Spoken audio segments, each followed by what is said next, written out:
So there I was, waking up in a body that wasn't mine, in a dynasty that didn't exist, being dressed as my own brother by a crying woman who informed me that if anybody figured out I was a girl, the entire family gets beheaded. Emergency question. I woke up forced to change gender and take my brother's job as the newly appointed county magistrate. What do I do? Let me back up 11 seconds, because that's how long I'd been conscious. The woman in front of me had willow leaf eyebrows and a face like she'd walked out of a classical painting, and she was weeping like a pear blossom in the rain. Beautiful, tragic, absolutely pitiable. Her hands were not pitiable.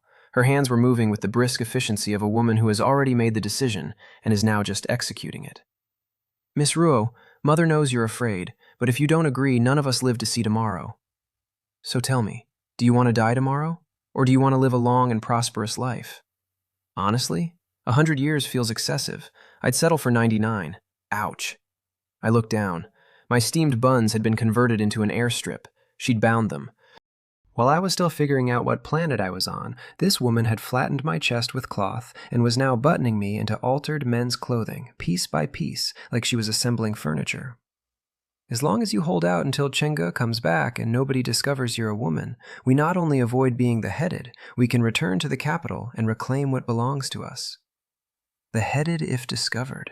What a high-risk profession. Is there a probation period? Can I return the clothes? Is there a manager I could speak to? There. She stepped back and admired the delicate, scholarly young gentleman she had personally manufactured out of her daughter. How do you feel? I felt uncomfortable everywhere, especially in my head, which was trying to crack open. And then a flood of memories that were not mine went through my skull like a whirlwind. Oh no, I'd transmigrated. Okay, situation report. And I want you to appreciate the stack of problems here, because it's a tower. The original owner of this body was also named Gao Ruoyan. Her father was the eldest legitimate son of the Yongning Marquis Mansion, which sounds great until you hear the rest. Her birth mother died early. Her stepmother used her own family's clout to usurp the heir title and force a family split, and the original's father got kicked out of the mansion entirely. So he did it the hard way. Imperial examination. Climbed to 5th rank prefect on merit, and then died 4 years ago at the hands of mountain bandits, on the road to the capital to report on his duties. Mountain bandits, sure. On the specific road, on the specific trip. Totally random, no notes. Then this autumn, the original's biological brother, Gao Yichen, placed 3rd in the entire empire in the imperial exam. Top 3 in the whole country. He should have gone straight into the Hanlin Academy, the elite scholar track, the golden staircase, the whole point of the exam. Instead, he, inexplicably, got assigned as a magistrate to Qingchuan County, which is roughly 900 miles north of anything anybody wants. And on the way to that post, the family got robbed by mountain bandits, and Gao Yichen and his trusted aides went missing. Mountain bandits. Again. Same family, same road, same trick, 4 years apart. At this point, Mountain Bandits isn't a hazard, it's a subscription service. The original owner got so frightened she ran a fever for 2 days, and when the fever broke, the person who opened her eyes was me, a modern engineering expert. Talk about a double whammy. The Yongning Marquis Mansion is ruthless enough to run a 2-generation assassination campaign against their own relatives for a title, and I inherited the account. Now here's where I want to be honest with you about my own reasoning, because it matters later. I didn't ask for this body. I didn't steal it. But I am unambiguously the beneficiary of somebody else's disaster, and if you take the benefit, you take the debt. Which means, protect the beautiful woman in front of me. Hold the office until Gao Yichen comes back. Fine, let's work. Madame Jiang saw the sweat coming through my forehead, and her eyes flooded again. What's wrong, Miss Ro? Don't scare Mother. I closed my eyes, opened them clear. Mother, I'm fine. But please, call me Chengge. Only by fooling ourselves can we hope to fool others. And her face froze, and then the tears came down properly. Because that was the moment it stopped being a plan and started being real. Her daughter was gone into a costume and might not come back out. I wiped her face. Don't cry. Everything will be all right. And look, I'm going to be straight with you. Getting a second life at all is absurd good fortune. And in ancient times, living as a man means I skip the entire feudal package, the 3 obediences, the 4 virtues, the whole apparatus designed to make a woman into furniture. I also skipped the imperial exam and went straight to being an official, which is the greatest career hack in the history of this dynasty, and which also dramatically lowers my odds of being exposed because nobody audits a man who's already in the chair. So, since I'm here, I'm going to make the absolute best of it. Autumn, 35th year of Jintai, the Great Zhou Dynasty. The further north we went, the colder it got, and the emptier. 3 days flat in a carriage, and we finally hit Qingchuan County. I lifted the curtain, city wall, tall, also falling apart. But it's rare to see a place so rich in historical charm, and I stared at it with my eyes wide open, like an absolute tourist. Because I'm an engineer, and that wall is load-bearing history, thank you. Then we went inside, and the streets were deserted. A few people hurrying, heads down. The original owner's memories included Lizhou Prefecture City, bustling, prosperous, packed. Mayor, this was heaven and earth. Is this the legendary land of bitterness and cold? Because it is far too desolate and bleak, and I am extremely sensitive to the cold, and this is now my jurisdiction. Young master, we've arrived at the county government office, reported my guard, Shadow 9. Off the carriage. To the right of the office, there's a 2-meter stone wall with notices posted on it, and 2 yamen runners flanking the main gate. Shadow 9 did some interaction with the runners, and one of them scrambled inside to report. The new magistrate has arrived. And me? I walked straight to the notice board and started reading it word by word. Winter Corvée, 35th year of Jintai. From the 9th of the 11th month to the 24th, 15 days total. To repair the official roads from the 3 major towns to the county seat, 1 man from every household. 3 days of cramming traditional characters in a carriage, and I'm not completely illiterate. Small wins. Today's the 25th of the 10th month, so the winter corvée is in half a month. 15 days of mandatory unpaid labor in the north in the 11th month, 1 man conscripted out of every household to fix roads with, what? Dirt? Rocks? Prayer? And something in my engineering brain went click and started doing math it had no business doing on day 1. Meanwhile, the officials came pouring out to welcome the new magistrate, the assistant magistrate, the county sheriff, the registrar, the whole staff. And they found a young man in a fox fur cloak standing in front of the notice board with an air of unrefined youth. And they all just sort of stopped. This can't be the new magistrate, can it? He looks younger than the nephews in our own families. But a con artist wouldn't dare scam the government office. I want to hang that last thought on my wall. That's the entire reason my scam is going to work. Nobody checks, because who would dare? Your subordinate, Assistant Magistrate Xiaoming Li of Qingchuan County, pays respects to the magistrate. He was sweating. We received notice from the Ministry of Personnel a month and a half ago that the 3rd-place scholar would serve as magistrate here, and were ordered to fully assist you. We didn't know you'd arrive today and failed to welcome you properly. We beg your punishment. Everyone bowed. And now I had to deploy the cover story, which Mother and I had built together in the carriage, and which I want you to admire because it's genuinely clever. Everyone, please, no formalities. It's only because my younger sister couldn't adapt to the northern climate and fell ill on the road, so I sent servants to take her home. That's what delayed us. It has nothing to do with any of you. Look at that. The sister is gone home sick. The brother's official post is preserved. My reputation is protected. And nobody is looking for the missing man, because the missing man is standing right here in a fox fur cloak. Searching for the real Gao Yichen has to happen in secret, which just became my 2nd full-time job. Having just arrived, I'll rely on Assistant Magistrate Xiao and all of you. My thanks in advance. Magistrate, you're too kind. Assisting you is our duty. We don't deserve thanks. Everybody bowing, everybody polite, except the registrar. The registrar's face did a small thing, a tiny click of understanding. Ah, so the new magistrate's biological sister took the fall for him. A pity. We weren't able to cut the weeds and eliminate the roots. Read that again. That man is standing in my welcome party doing quiet accounting on which members of my family are still alive. and in about 6 seconds I'm going to walk past him, smile, and let him lead me into a building where he works. I don't know it yet, but he's already sending a signal, because as Xiaoming Li guided me toward the courtyards, the registrar lagged behind and flicked a look at his trusted aide, and that aide quietly peeled off from the group and vanished. Magistrate, you and your honorable mother must be exhausted. Come inside and rest, and once you've settled, I'll report the situation of the office in detail. Then I'll trouble you, Assistant Magistrate Xiao. I helped Madame Jiang down from the carriage myself. Everyone paid their respects to her. The county office faces south. 5 courtyards, main gate, main hall, second hall, Bao Gao, and the inner office. And Xiaoming Li walked me through them one by one, explaining each. And I listened to every word with total concentration and zero impatience. Because here's the thing about being the world's least qualified magistrate. I am already clueless, and if I don't aggressively make progress, I am going to die. Not get fired. Die. This job has a beheading clause. So yes, sir, Assistant Magistrate Xiao, tell me about the 4th courtyard. Tell me everything. I'm taking notes with my face. And then a Yamen runner came sprinting up.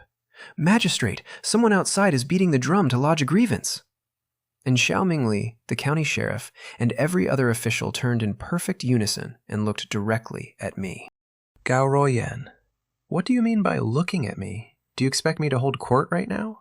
I have been the magistrate for approximately 4 minutes. I have not sat down, I don't know where the toilet is, and you want me to walk into a courtroom and administer imperial justice?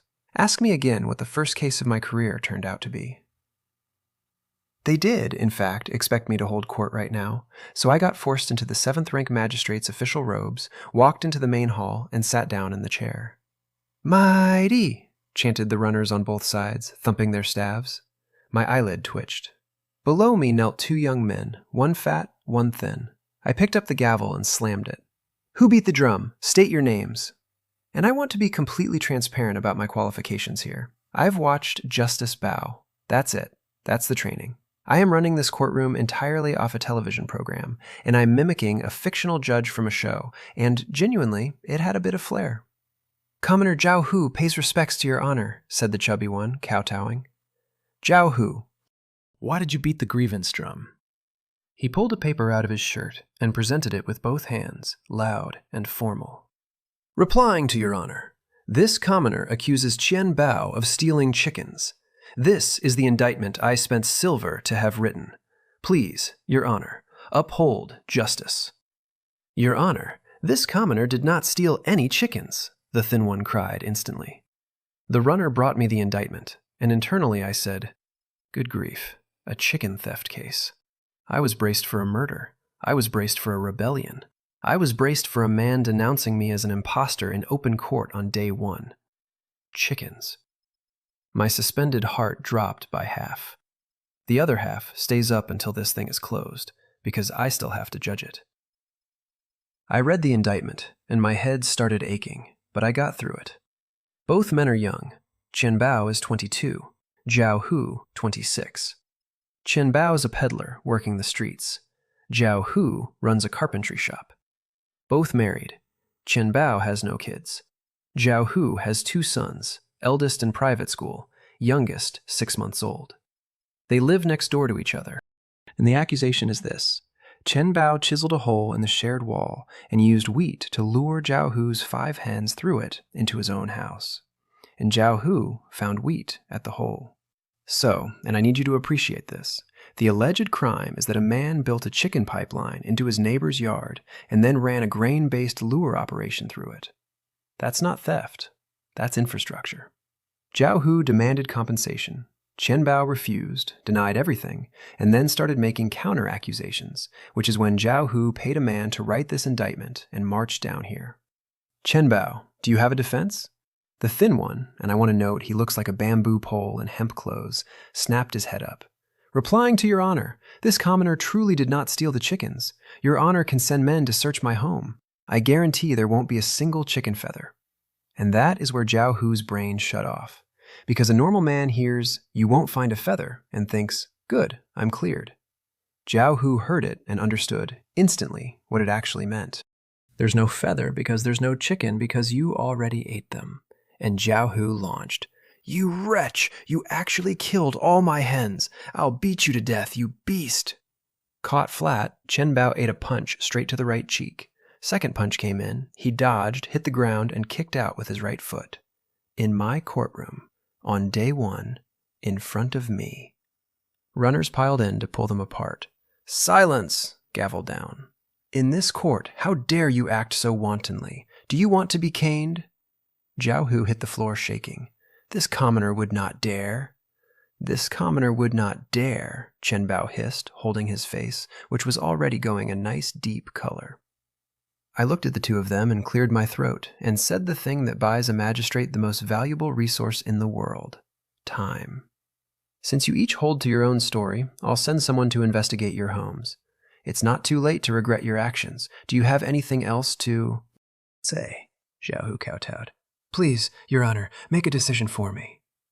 Chen Bao touched his bruise, and then said it firmly, with real steel. This commoner is innocent. I ask Your Honor to restore my innocence. Buddy, you told me there wouldn't be a feather. I already know. I've known for a full minute. I'm just being polite about it.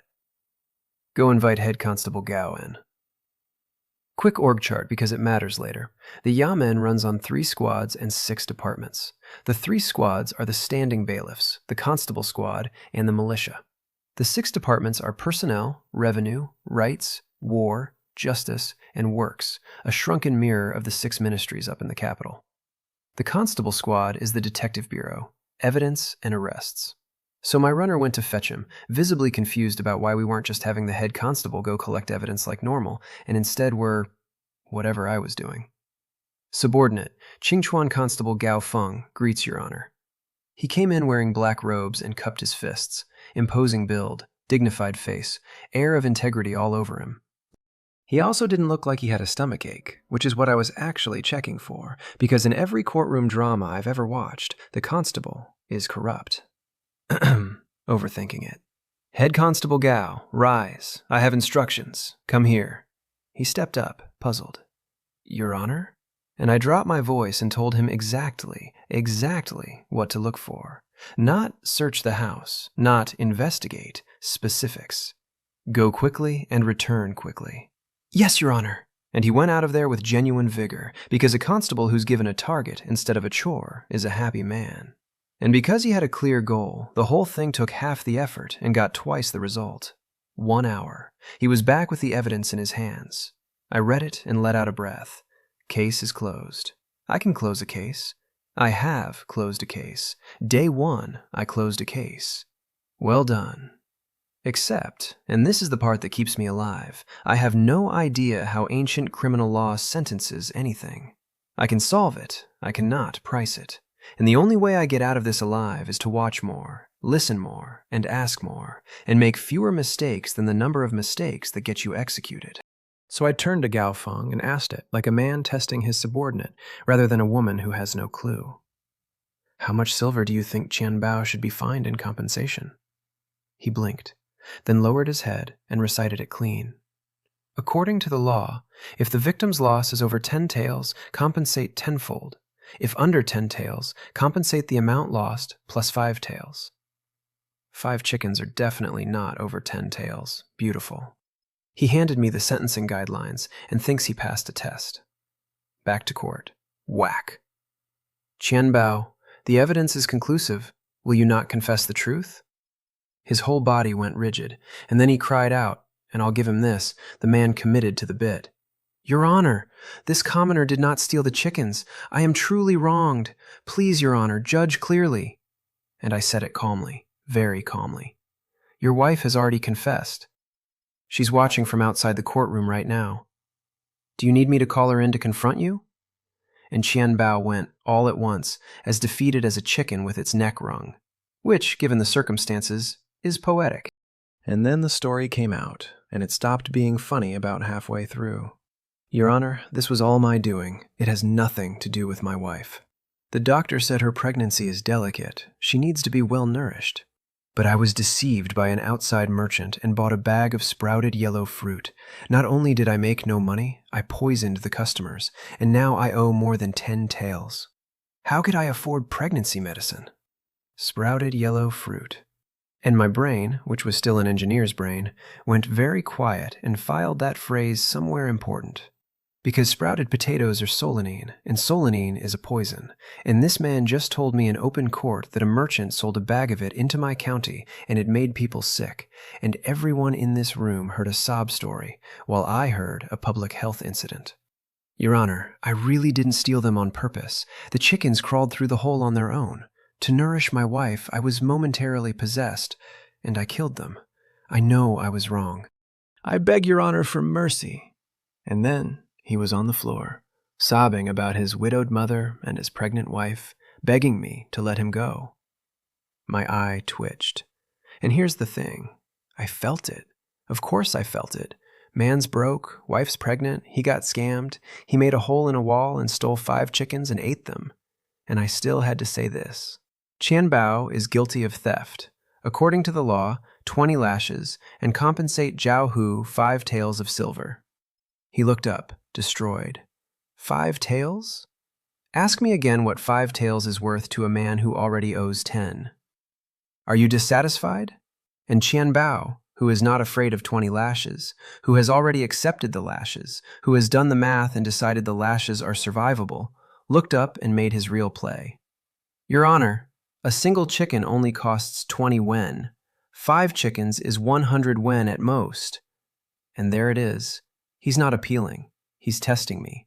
Because he suspects, correctly, that the fresh-faced boy in the big chair has no idea what a chicken costs. And he's right. I was surprised.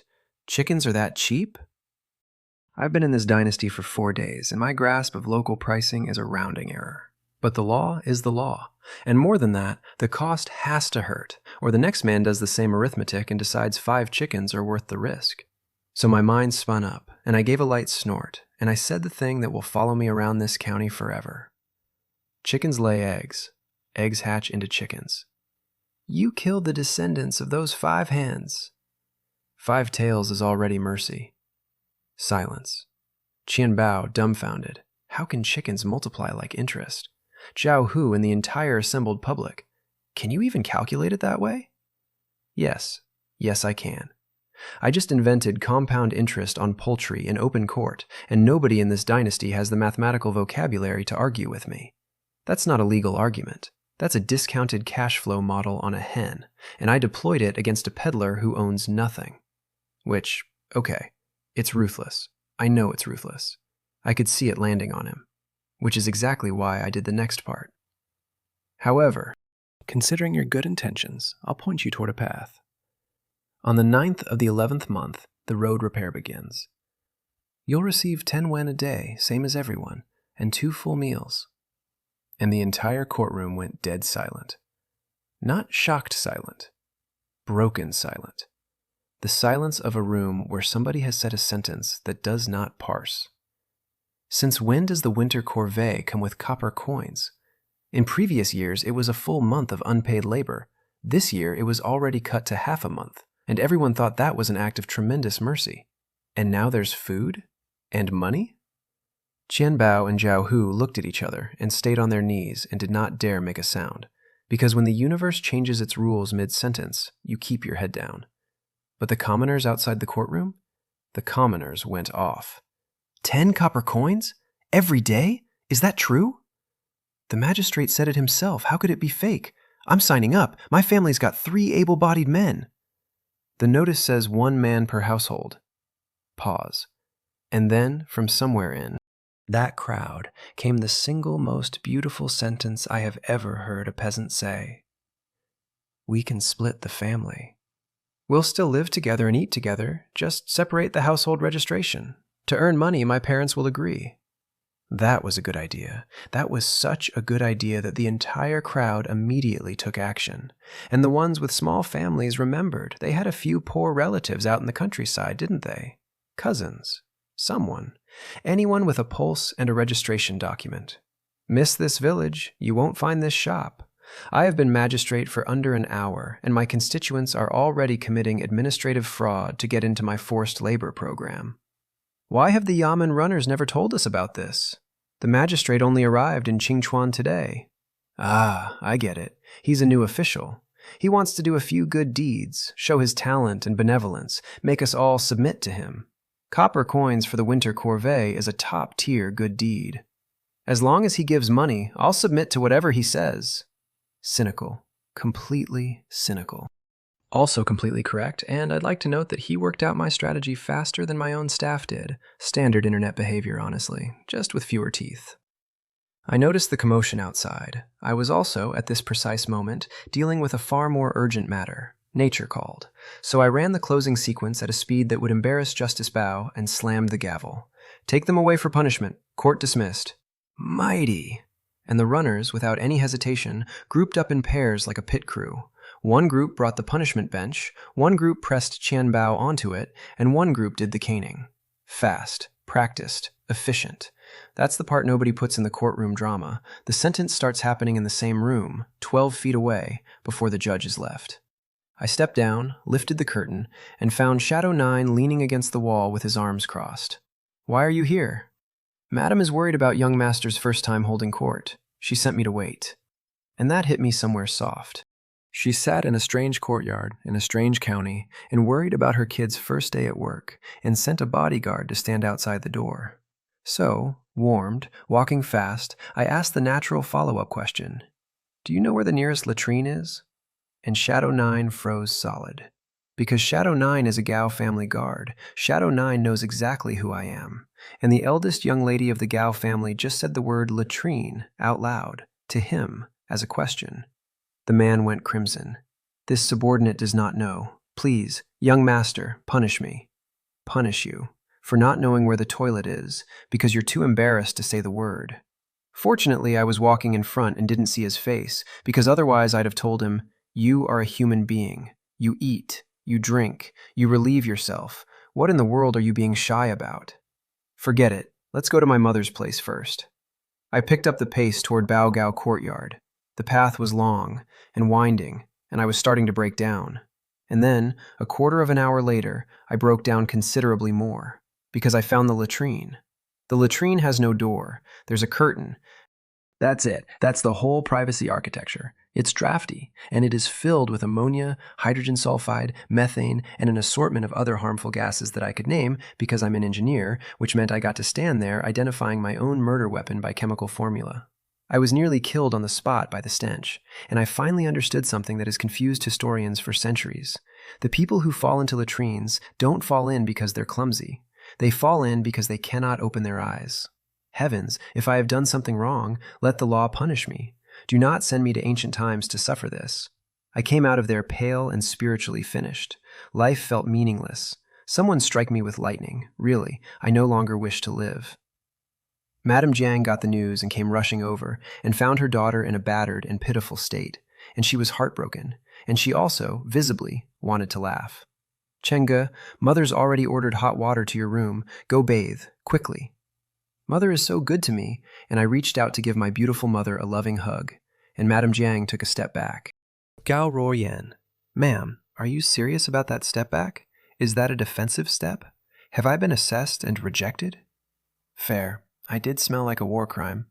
So I dropped the entire matter and fled to the bath with my maid, Lingzhi. After the bath, I felt like a person again, and I made a discovery in the mirror that I'd been too busy to notice. The original owner looks like me at 16. Pure, delicate, genuinely good face. The kind of face that in a novel would be white on the outside and black on the inside. Bah, no, the original wasn't like that. She was just a kid who got a fever and never woke up. But the skin is bouncy and tender and glowing, and I have functionally been handed 12 years of youth. It would be even better if it weren't attached to the ancient times. Sigh. Life is not easy. Baby sighs. Lingzhi didn't get it. Young master solved the case the moment you arrived. You should be happy. Why are you sighing? You don't understand. But, for the sake of my little life, I pulled myself together. Because I can't take a bath every single time I use the toilet. That's not a plan. Summer's survivable. But in winter, catching a chill because you're washing 4 times a day? In ancient times, a cold can kill you. There's no antibiotics, there's a guy with a beard and some bark. And on top of that, there are people from the Yongning Marquis Mansion inside this county office, so I need to be sharper than sharp, or my new life ends before I've experienced any of it. Why the Yongning Marquis Mansion specifically? Because I'm a newcomer and I haven't had time to make any enemies of my own yet. That's the logic. My only known enemy is inherited. That's how fresh I am. So I scrambled up. Lingji, the latrine is too smelly. Bring me paper and a charcoal pencil. I'm going to renovate the latrine. The charcoal pencil, by the way, is mine. I made it out of boredom in the carriage from charcoal powder and a whittled bamboo tube because I cannot get used to writing with a brush. 4 days in this dynasty and I've already invented a pencil out of spite. Lingji was scandalized. Young master knows how to renovate a latrine? And I paused, because yeah, I do. Here's the part I don't say out loud. Back when I was job hunting, to avoid being turned away by men who claimed to cherish women while quietly discriminating against them, I went and made myself impossible to reject. 7 painful, happy years at school, absurdly wide range of skills. Winter and summer breaks spent making handicrafts of my roommates for money. 2 years after graduating, I had financial freedom and I was a leader in my industry. I built all of that because a room full of men needed an excuse not to say no. And now I'm in a dynasty where I've had to become a man to be allowed to use any of it. Cool. Very cool. Love that for me. But what I know, the original owner did not. And I can't explain a single hour of those 7 years to anyone in this building. So all I could say was, give it a try. What if it succeeds? Nobody has ever heard of building a house by giving it a try. But Lingji has a mysterious confidence in me that I have absolutely not earned yet. Young master is right. Paper and charcoal on the desk. And just as I put pencil to paper, Shuir came in. Young master, Shadow 9 has an urgent matter to report. Ask me again what's urgent enough to interrupt a woman designing a toilet? Let him in, I said, without thinking. And Shuir, very tactfully, without moving a muscle in her face. Young master, this is the inner chamber. This maid has told Shadow 9 to wait in the study. Right. Ancient times. Women don't sit alone in a room with a man. Men don't enter a woman's chamber. I've been a woman my whole life, and I nearly got myself killed by forgetting I'm supposed to be a man who can't be alone with the woman I actually am. I grabbed the paper and the pencil and headed out, and Shuir's eyelid detonated. Young master, you haven't tied your hair, and your outer robe isn't worn properly. I was about to walk out into a government building, the one where a man is quietly reporting on which of my relatives are still breathing, with my hair down. Lingji got my hair tied. Shuir fixed the robe. Between the two of them, I got assembled into a gentleman. And then, out of pure reflex, I said, "Thank you." Beat. Why is young master being polite to us again? Young master is learning how to be a gentleman. That sounded a bit strange. The two of them exchanged a look and then followed me out to attend me personally, which is what maids do when they've decided you need supervision. The study.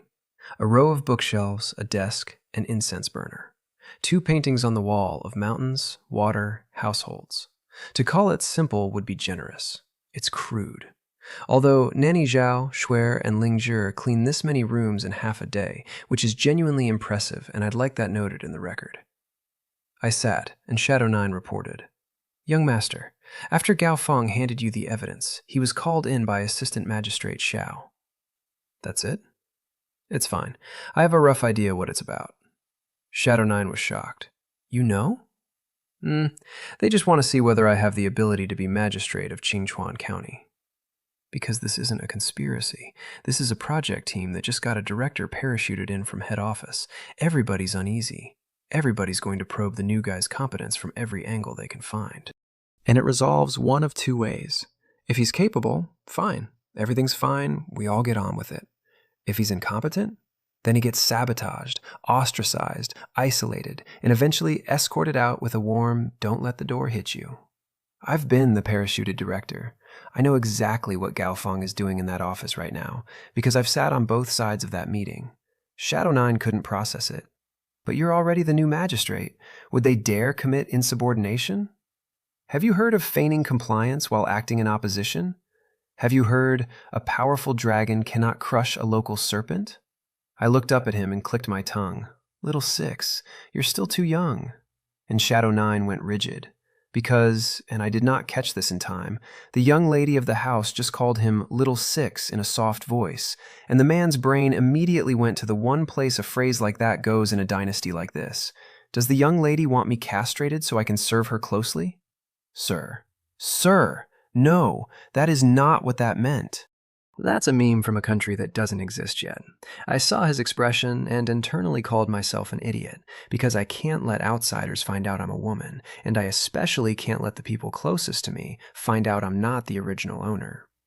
2 coughs, subject change, blueprints into his hands. Find carpenters, have them make this to my requirements. Also find a team of masons and bring them back. Yes, your subordinate will handle it immediately. He bowed and turned. Wait. There are people from the Yongning Marquis Mansion in this county office. Go to a security firm first and hire bodyguards. Bring them back. Survival is paramount. And the room detonated. Shadow Nine's face changed. Both maids at the door went white. Young master, is this true? Have you seen that person? Young master, are you hurt? And Shadow Nine was out of that study like a released spring, eyes going everywhere, ears on every direction, sweeping the courtyard for listeners. Lucky for us, we'd only arrived today, and nobody was in position yet.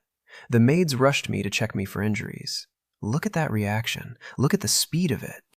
Nobody asked, why do you think so? Nobody said, surely not. Every single person in this room went straight to, where's the knife? Is she bleeding? Who's listening? That's not paranoia. That's a household that has already buried 2 men to this family. It's true, I haven't seen anyone, and I'm not hurt. I curled my lips and softened it as much as I could. Don't worry too much. This is just my guess. Be more vigilant day to day. And my total lack of concern made Squeers stamp her foot and walk out. I'm going to inform the madam. Snitch. Absolute snitch. Then I'll guard the young master. And Lingjia puffed out her chest and planted herself in front of the desk with the clear intention that anyone who wanted to touch me would be stepping over her body first. She's a maid. She's about 5 foot nothing. Actually, that was unnecessary.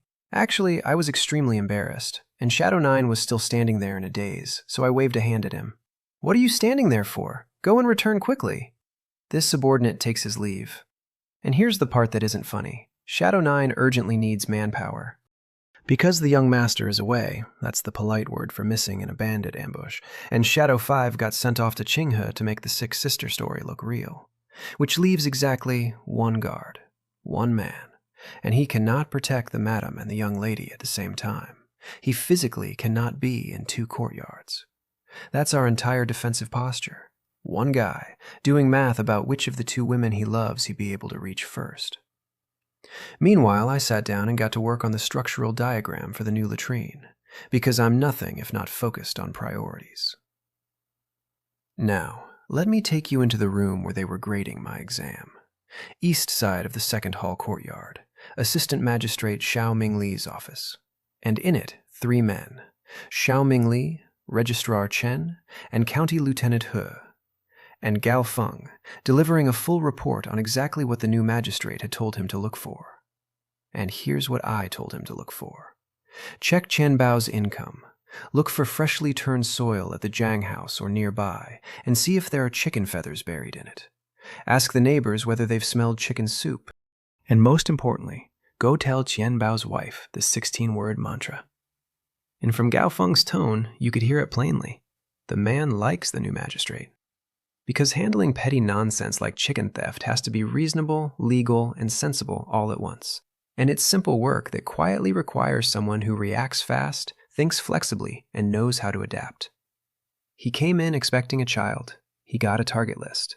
And Registrar Chen, who had walked into that room absolutely certain the new magistrate was a wet-behind-the-ears kid, recalculated on the spot.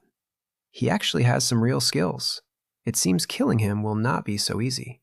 That's his takeaway. Not, he's good at his job. Killing him will be harder than projected. Worthy of the 3rd-place scholar. Such agile thinking, he said, out loud, with his mouth.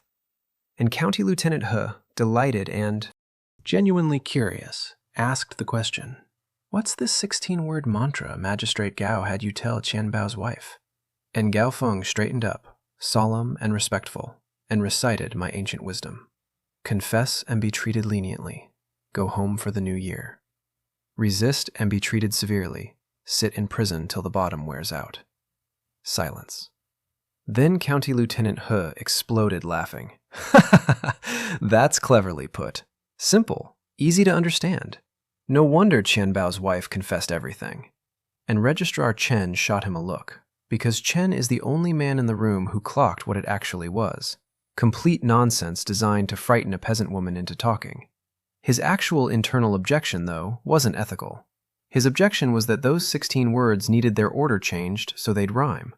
The man is plotting a murder and workshopping my copy.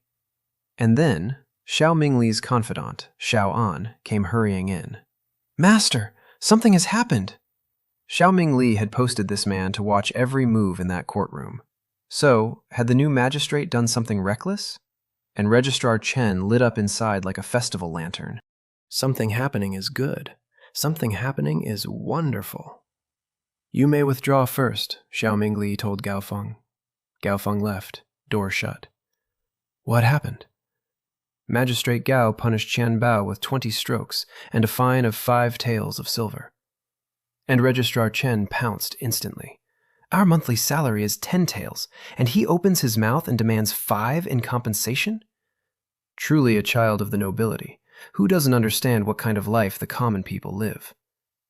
And County Lieutenant He, bless this man, he is so guileless it's a structural weakness, said, Brother Chen, how do you know he's a child of the nobility?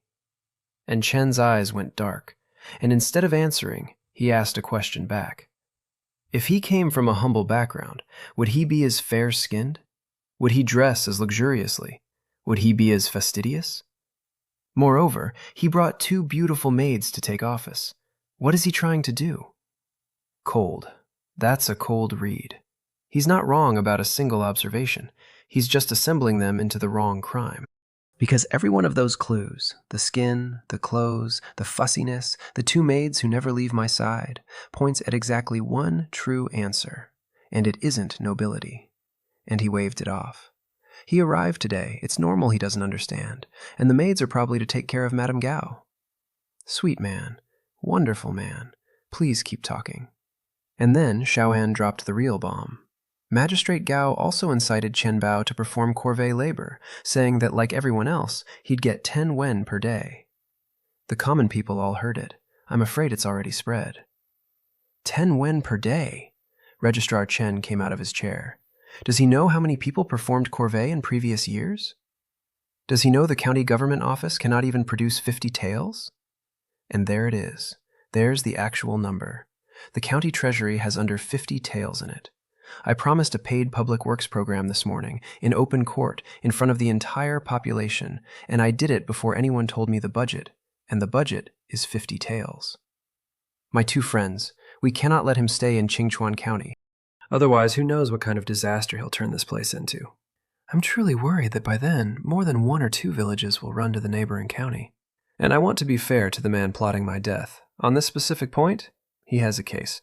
Ask me again how a woman pays 15 days of wages out of a treasury with 50 taels in it.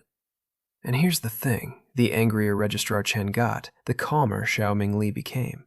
Because Xiao Mingli is not a plotter. Xiao Mingli is a bureaucrat. And bureaucrats have a nervous system built out of procedure. Magistrate Gao is his superior, and no matter how dissatisfied you are, you do not bypass your superior to file a complaint. That's not a rule. That's a major taboo in officialdom. The kind that ends your career faster than the thing you were complaining about.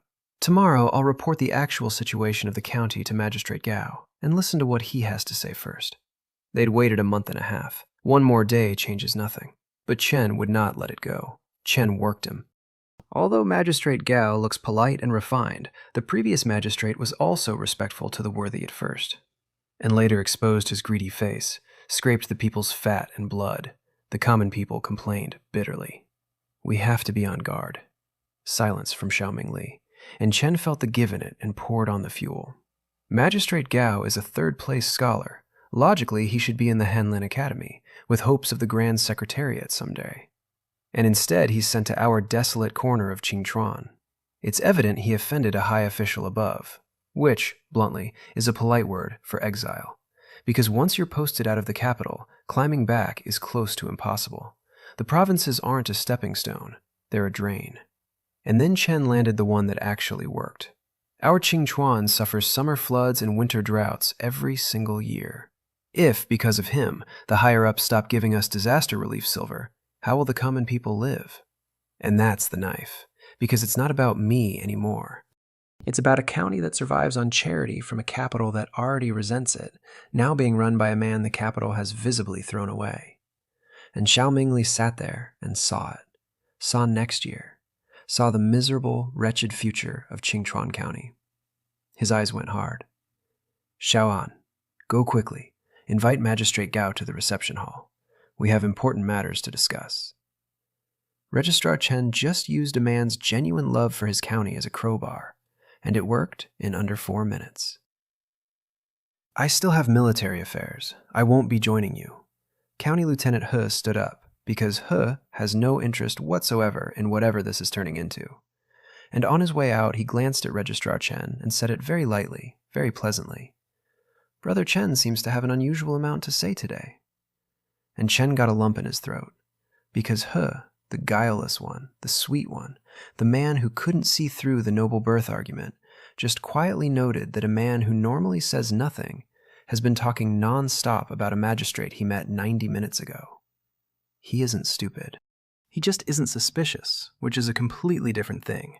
And it turns out he sees fine when something walks right past his nose. Chen recovered instantly, all righteousness. Since I happen to know a few inside details, of course I must share them with you two brothers. Now that I've said what needed saying, I won't stay and make a nuisance of myself. And he left first. Fast. His lips curled into a faint little arc. And he left too. Leaving Xiao Mingli alone in a room with a decision that 2 other men had just installed in his head and walked away from. He thought about it. Then he stood and headed for the Office of Affairs. I got to the door, handed my hand warmer to show air, and went in. The subordinate pays respects, my lord. I sat in the main seat like a person who belonged there. Rise, sit, and speak. And Xiao Mingli, and I want you to notice this, did not mention that this meeting had been moved up, or why. He just sat down in the lower seat like it had always been on the calendar. Then he pointed at 3 officials holding files. These are the files for Qingchuan County for the past 6 years. Judicial cases.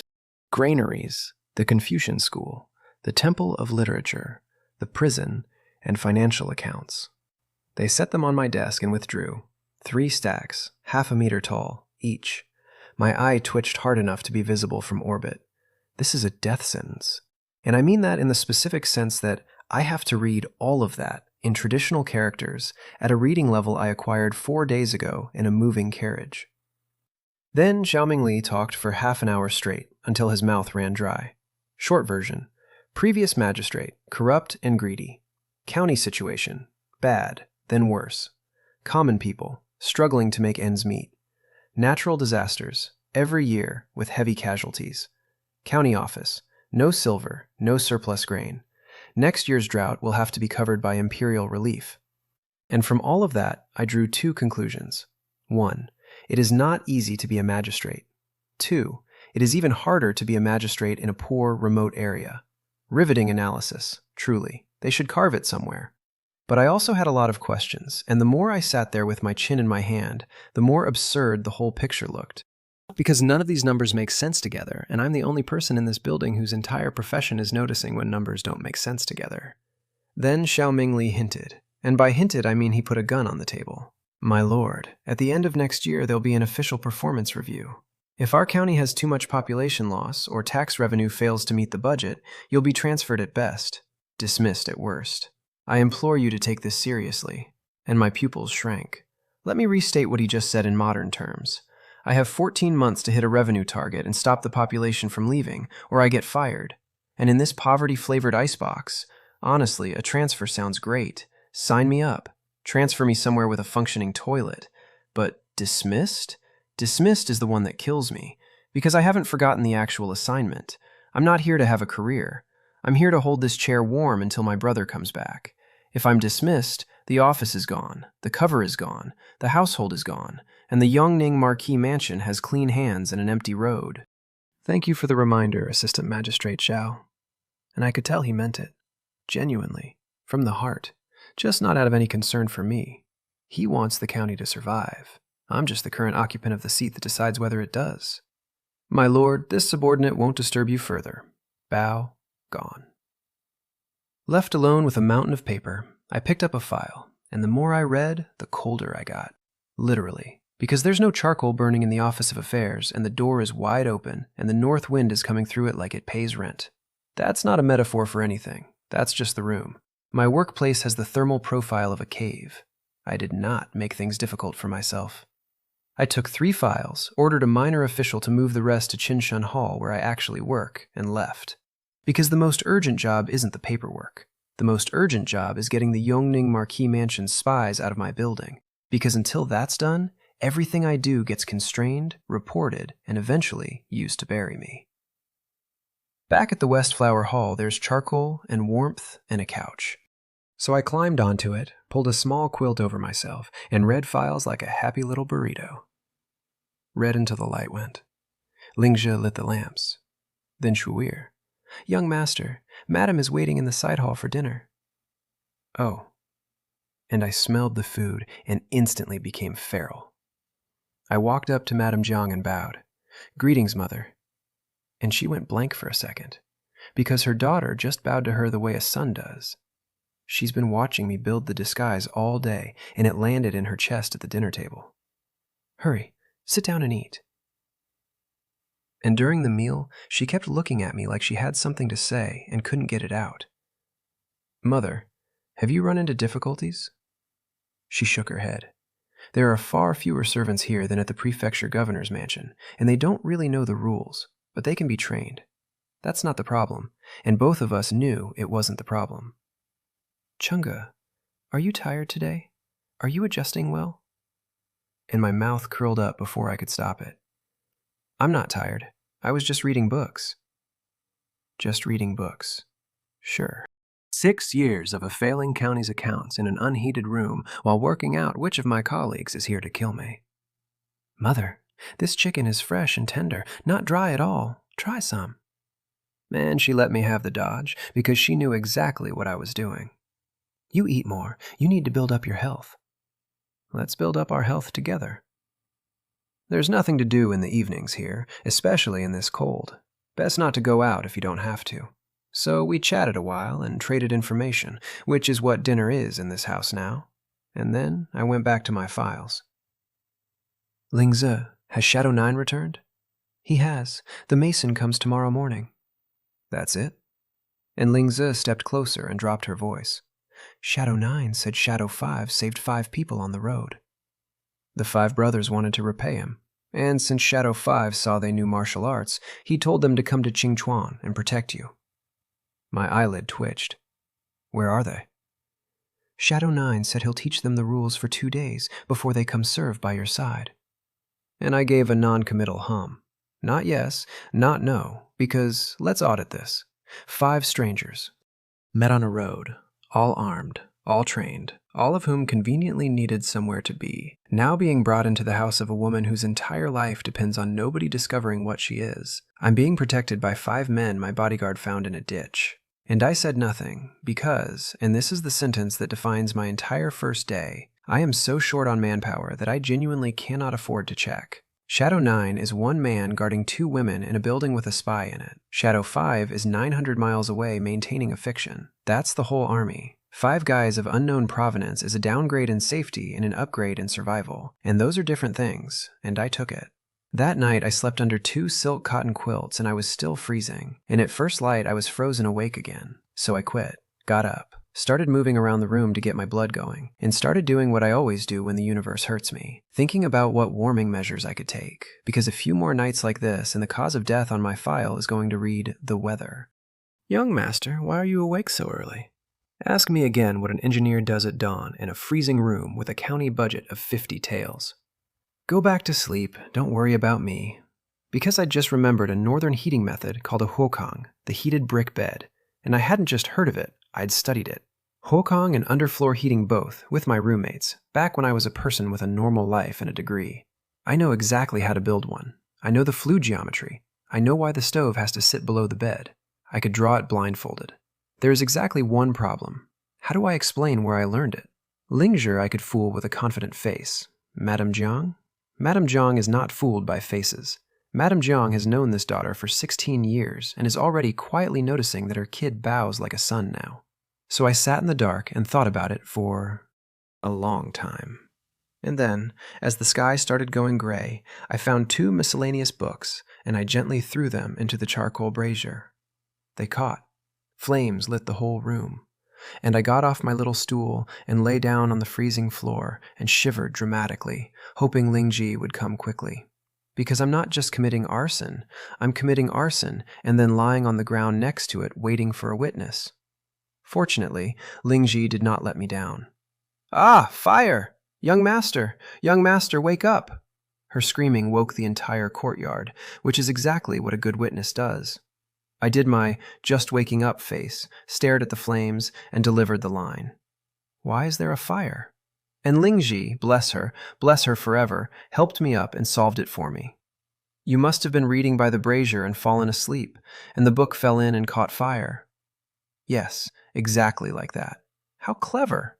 I laughed so hard internally, I nearly ruptured something. Out loud, "Ah, my book!" And I made a move to rescue it. A brave move. A doomed move. A move I was counting on being stopped. Lingzhi grabbed me and held on. "It's already burned." "If you like it, we can buy another one." And that's when Madame Jiang and everyone else arrived. Late. Perfectly late. Arriving exactly in time to hear me say, in total heartbreak, "That was a rare edition. It can't be bought ever again." Chef's kiss. What rare book? Madame Jiang came straight into the inner chamber and grabbed my hand, eyes full of worry. How could a fire break out when everything was fine? Are you hurt? Thanks to Lingzhi arriving in time, I wasn't hurt. And then, Madame Jiang's head snapped around, and she went cold at Lingzhi. "Lingzhi, what is going on? Is this how you take care of the young master?" And Lingzhi dropped straight to her knees. This servant was wrong. Okay, no, absolutely not. I did not set a fire to get my own maid beaten. Mother, it has nothing to do with Lingzhi. It was my own carelessness. And then I ran the play, fast, before Madame Jiang could load another round. The weather is too cold. I woke up freezing, and I remembered a book I had that contained a method to resist the severe cold. So I took it out and sat by the brazier to study it carefully. And I fell asleep and set it on fire. And I looked, deeply annoyed with myself, which was the only honest emotion in the whole performance, just aimed at the wrong thing. "Is that the rare book you mentioned?" "Yes. Is there really a method to resist the cold inside?" "I've written it down. Whether it works, I'll only know after testing." I sounded uncertain. I was not uncertain. I have never been less uncertain about anything in my life. And then Madame Jiang gave Nanny Zhao a look. And Nanny Zhao understood immediately. "It's dawn. Shu'er, Lingzhi, come with me to the kitchen and prepare breakfast." Everybody out. And the second the room emptied, I knew exactly what was happening, because my mother had just cleared the floor. "Tell me, what kind of rare book?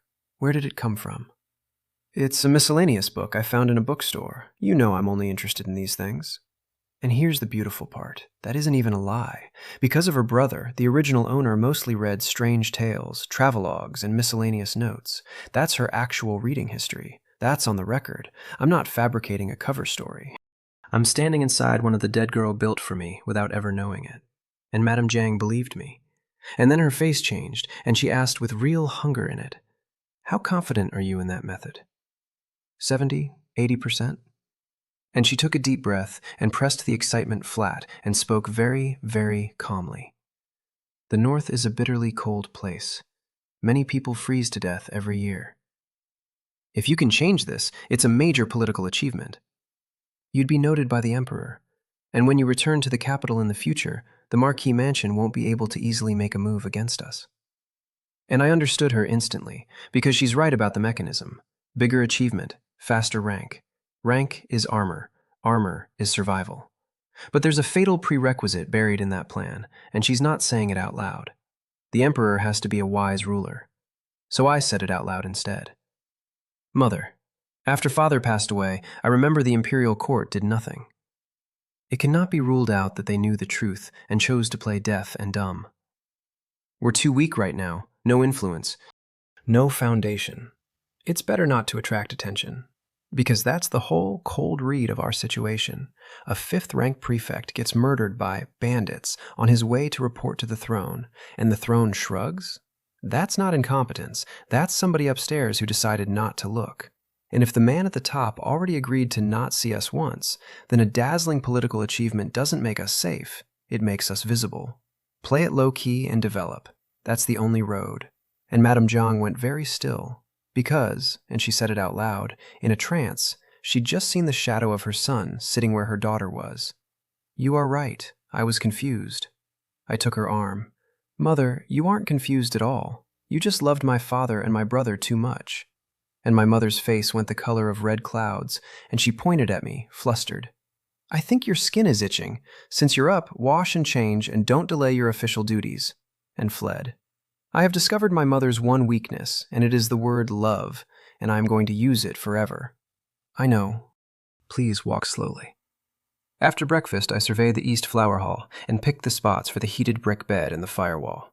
And then Shadow 9 came back with news that stopped me dead. Young master, there are no brick kilns in the entire Qingchuan County. If you want blue bricks, you have to go to the prefecture city.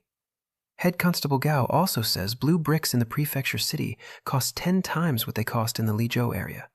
He suggests adobe, no kiln needed, and the county office already has a badge. A whole county, without a single brick kiln. I did not see that one coming, and I should have. Because think about what that actually means. No kiln means no fired brick. No fired brick means every building here is mud and straw, every winter, forever. It means the city wall is crumbling because nobody can make the thing you fix a wall with. It means the 10 times markup isn't greed, it's shipping, because bricks are heavy and Qingchuan is far and nobody's ever bothered. This county isn't poor because it's cold. It's poor because it has no industry, and it has no industry because nobody ever built the one thing that makes everything else possible. And I make things for a living. Go invite the Masons in, first. Because before I fix an economy, I would like to stop being woken up by hypothermia. One incense stick later, 7 Masons came in with their heads down, terrified, and lined up in 2 rows and started to kneel. No need for such formalities. Hand up, straight to it. Do you know how to build a heated brick bed? And their legs, which were already bent, got so frightened they completed the kneel without ever straightening up. The oldest one kowtowed, reporting to the magistrate, "We commoners don't know what a heated brick bed is." I paused, because I still need these men, not just for this, for the kiln, for the latrines, for everything after. A heated brick bed is a dirt bed that's warm in winter and cool in summer. Given the cold in the north, every household will need one. Learn it, and you can earn as much silver as you want. Are you willing to learn? And 7 faces went long, because they came here to build a latrine. That's the job. That's what they signed up for. If they'd known they'd have to learn something, they wouldn't have come if it killed them. And their actual, genuine, sincere thought was, what if we don't learn it well? Will we be beheaded? And that's the moment I understood what this county actually is. I just offered 7 men unlimited money, and their first instinct was that the offer was a trap that ends in execution. Because the last magistrate scraped their fat and their blood. Because officials here don't give, officials take, and then dress the taking up in nice words. Is there a problem? I said, genuinely baffled. And one bold young man looked up and saw my face, and his eyes went wide with astonishment, because he had not expected the new magistrate to be this young or this refined, looking more noble than the prefect's own son. And his brain landed exactly where a peasant brain lands. Would somebody that high up bother to lie to somebody like us? Is what the magistrate says true? What benefit would I get from lying to you? He shook his head. Then why would I lie to you? And his eyes lit up like a lamp, and he kowtowed hard. This commoner Gao Yong is willing to learn. And his cousin went straight after him. This commoner Gao Xiong is also willing to learn. And once 2 went, all 7 went. All right, follow me out. Test site, the East Flower Hall bedroom. If it works there, I do the West Flower Hall next. We had adobe on hand, so I had them dig soil from the pond in the back garden, mix in wheat straw and dried grass, and make clay. Nobody in that yard knew it yet, including the 7 men doing the digging, but that pond mud was about to become the first working piece of infrastructure Qingchuan County has had in a generation. Ask me again what happens when it draws right the first time. Gao Yong's crew moved fast, and Shadow Nine's 5 ditch brothers hauled the beds and couches out of the inner chamber, then hauled adobe, stones, and broken pottery shards in, and by the time they were done, the clay was ready. I led the masons inside. And then a plain-looking man standing next to Shadow 9 secretly kicked him, and Shadow 9, with the enthusiasm of a man being extorted, said, "Young master, may we subordinates go in and watch? Come learn together.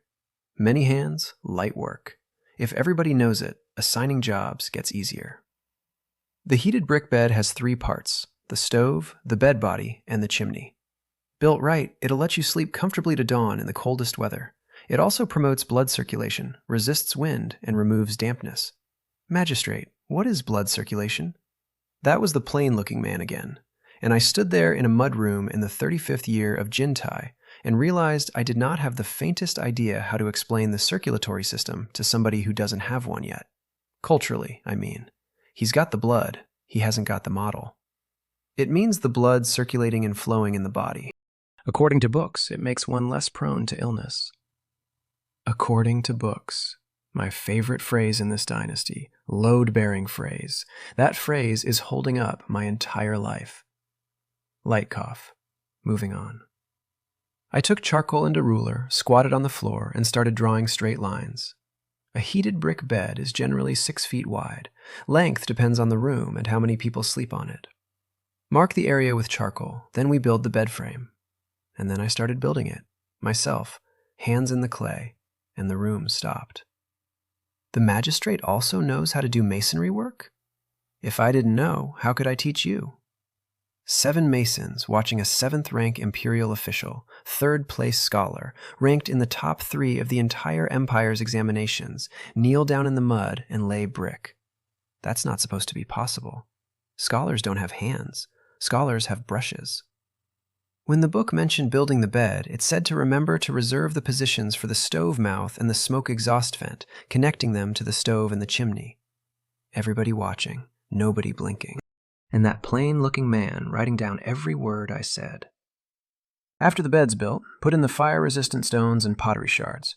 Fewer at the head, more at the tail. You want a slope. That slope isn't decoration. That slope is the entire trick. That's what makes the smoke pull evenly instead of pooling and roasting your feet while your head freezes.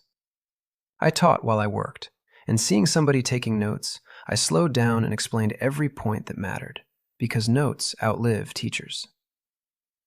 One morning of hard work, and the heated brick bed was done.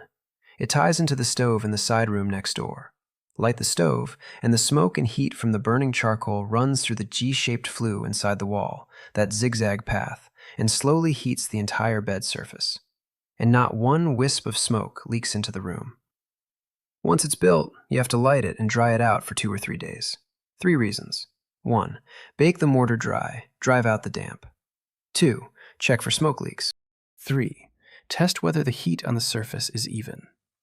Hit all 3 and the bed is warm, sturdy, and comfortable for the rest of your life. I was, frankly, pleased with myself. Skills hadn't rusted. 7 years of school, 2 years to financial freedom, 1 industry leadership, and here I am peeking in a mudroom in a dynasty that doesn't have soap. And then everybody put their hands on the bed surface. It's really hot. With this, we won't be afraid of freezing at night. The magistrate knows so much. And in the middle of all that noise, a middle-aged man started crying. Gao Shang, quietly. "Second uncle, why are you crying?" And second Uncle Gao wiped his face and said it plainly, without drama, the way people say the worst things. "If we'd had this bed last winter, your grandmother wouldn't have frozen to death in the middle of the night." And the room went silent. Gao Shang, Gao Yong, all of them. Because every single man standing in that room has a name he could put in that sentence. That's what this is. That's what the Huokong actually is here. It's not a comfort upgrade. It's the difference between having a grandmother and not. And I built it this morning, in 1 morning, out of pond mud and straw that were already lying in the yard. It could have been built any year, any single year of the last 1,000. Nobody knew how. I'm not a genius. I'm just the only person here who read the right book. Young master, Ling Ji hurrying in. Assistant Magistrate Zhao is hosting a welcoming banquet for you at the Tongfu restaurant. The carriage is ready. Now, or shall we wait? Now. Because I'm new and I have no manpower, and if I don't go, I look like a helpless orphan and widow, an easy mark. The invitation isn't the point. The attendance is the point. 2 steps, then I turned back to the note-taker. Let me see your notes.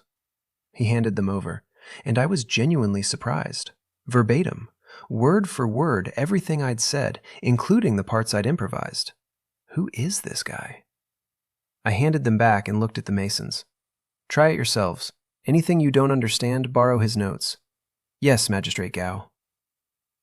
The Tongfu restaurant sits on Chongqing Street, the busiest street in Qingchuan, which, in this county, means you can occasionally see 2 people at once. Biggest and best restaurant here. Welcome, honored guest, the waiter came flying at the carriage. Dining in the main hall or a private room upstairs? And I clicked my tongue internally, because I already knew what was coming. Where's Assistant Magistrate Zhao? I'm looking for him.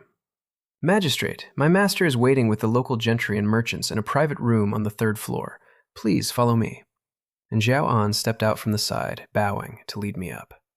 Zhao An, the confidant, the errand man, not Zhao Mingli, not any official. They sent the assistant's assistant to wait downstairs for the arriving magistrate of the county. My lips curled. The smile did not reach my eyes, and Shadow Nine's face went black. That's a snub with a receipt on it. In a system that runs on ritual, sending a servant to greet your superior isn't rudeness, it's a statement, and everybody in that building can read it. Shadow 9 was praying I'd flick my sleeves and walk out. Then I got upstairs, and it was worse. 6 people, total. Zhao Mingli, County Lieutenant He, Registrar Chen, and 3 others. They couldn't fill 1 table. That's the welcoming banquet for the new magistrate of an entire county. Here's how it happened, and it's uglier than it looks. This morning, Xiao An reported to Xiao Mingli that the new magistrate's personal guard had bought 5 thugs and hired a team of masons to rebuild the latrines. And Xiao Mingli's heart sank. He'd been praying the court would send a diligent, pragmatic official. Instead, the boy arrives and immediately spends money on muscle and plumbing. Custom says a new official gets a proper welcoming banquet, with all the major gentry and merchants notified to come pay respects. But Xiao Mingli was so disappointed that he handed the whole thing off to Registrar Chen and stopped caring. And Chen, who has been instigating this from behind the curtain since minute 1, quietly made sure the invitations went nowhere. Hence, 6 people. Hence, too shabby to describe. And Chen was delighted, sitting there waiting for me to storm out in a rage. Because here's his actual play, and it's genuinely clever. If I explode, Xiao Mingli and he swing fully to his side. And once they're his, then, when the magistrate dies, nobody investigates it to the end. He's not humiliating me for fun. He's building the social conditions for my murder to go uninspected. So I looked at the table full of sumptuous food, and I looked delighted. It seems I'm in for a treat today. Everyone, don't be polite. Let's eat first. We can talk business after the meal. And I sat down, calm and composed, like a man who has not noticed a single thing. As third-place scholar, how could he not see through the trick? He could. He just didn't care. And Registrar Chen felt like he'd punched a pile of cotton, and his brows knotted right up. Nothing in his plan works if I don't react. The insult only exists if the target picks it up. And I'm over here eating. Xiao Mingli frowned too, but Xiao Mingli was frowning at Registrar Chen, and County Lieutenant He looked at both of them and went quiet and thoughtful. That's 2 cracks in 1 meal, and neither of them came from me. The other 3 stood and bowed in unison. Commoner Feng Yuan, Commoner Zhou Xing, Commoner Pan Ming, greeting the magistrate. No need for formalities. Please sit. Xiao Mingli introduced them, heads of the Li, Cao, and Su families, famous local gentry and merchants, and every one of these 3 has friction with the Chen family, and every one of them has ambitions, and every one of them showed up specifically to build a relationship with the new magistrate and get out from under Chen's thumb. So the only 3 who came are the three who hate my enemy. Chen screened the guest list to embarrass me and accidentally hand-delivered me a coalition. I gave an acknowledging hum. No follow-up. I appeared very focused on my meal, because I'm not talking to any of you until I know what you cost. And there's nothing that unnerves an ambitious man like an official who won't take the opening. Everyone looked at each other. And then Chen's eyes glinted, and he couldn't help himself. I heard the magistrate wants to rebuild the latrines. I wonder how the progress has been this half-day. And my hand paused over a dish, and I let my expression go absolutely indescribable and asked him, "Do you think it is appropriate to say that?" At the table, during dinner, over food. And Chen opened his mouth to ask what was inappropriate, and County Lieutenant He stepped on his foot hard enough to make his eyes roll back. Message received, mouth shut, and I quietly added a few more entries to the ledger in my head, because He just did something interesting. He isn't on my side. He doesn't like me. He just kicked Registrar Chen under a table to stop him needling me, twice in one day. He isn't protecting me. He is starting to notice that Chen keeps aiming. "Well said!" Sudden commotion, outside, loud. Zhao Mingli's eyelid twitched, and he looked at Zhao An by the door. "Go see what all that noise is about." Ask me again what's loud enough to interrupt the worst banquet in the history of this county. "Magistrate, Master, there's a storyteller in the main hall downstairs. He's telling the story of the Prince of Beihang again." A storyteller? I was 7/10 full, which in my professional opinion is the correct moment to leave any meeting. "Everyone, please continue." "I'm going to listen." And Registrar Chen muttered it to the room. What's there to listen to about a prince who isn't allowed into the capital without an imperial edict? And County Lieutenant He's face went dark. "What did you say?" Not a question. Every head in that room turned to Chen at once, and Chen's eyes flickered, and Chen, who has spent this entire day saying whatever he wants to whoever he wants, shut his mouth and did not say one more word about the Prince of Beihang. Interesting. There's exactly one name in this dynasty that scares the man plotting my murder. Noted. Downstairs, on the stage, the storyteller struck his wooden gavel. Clack. It is said that 7 years ago, in the war against the Wrong tribe, the entire Ling family were loyal martyrs. Not a single male survivor remained. And at a time when the imperial court had no generals left who could reinforce Mei City, the gateway to the northern lands, it was the Prince of Beihang. He went straight from the imperial mausoleum to Mei City, personally leading 100 men to repel tens of thousands, brought back the bodies of the Ling family's men, and achieved total victory. And back then, the Prince of Beihang was 13 years old. 13. An entire clan wiped out. No generals left. The court has nothing. And the answer that shows up is a teenager coming from the imperial mausoleum, which is where you get sent when the palace wants you gone but can't kill you, with 100 men. And he didn't just win, he went and got the bodies. Now, guarding the border for 7 years with illustrious military exploits, he is the first among the princes to be enfeoffed as prince. It is only a pity that the emperor suddenly issued an imperial edict, and the Prince of Beihang... And I never heard the end of that sentence, because a voice behind me went off like an alarm. "Magistrate! Something has happened at the yamen." I turned around and found a runner outside the private room door, drenched in sweat, flustered out of his mind. What happened? He saw it was me and dropped his head. "Reporting to the magistrate, at high noon, many commoners from various villages gathered outside the yamen. They say they want to register new household accounts." And everyone came out of the private room, and Xiao Mingli frowned.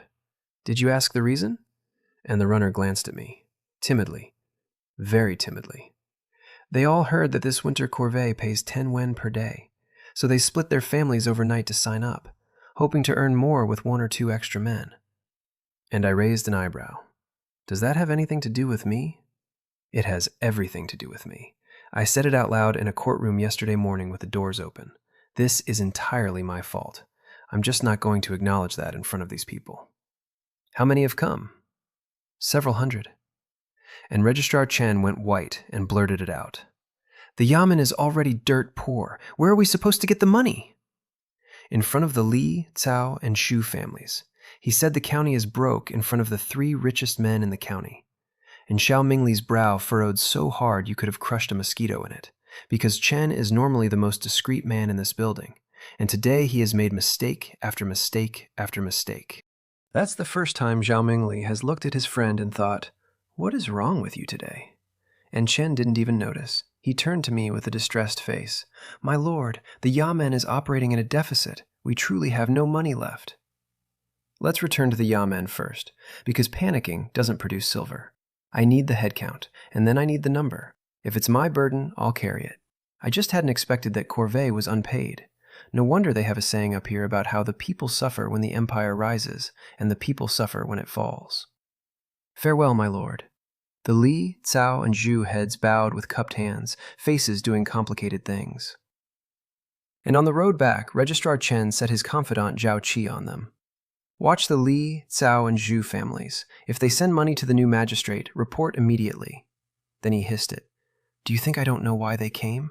As long as they dare to send money to the Gao woman, we throw them and her into prison.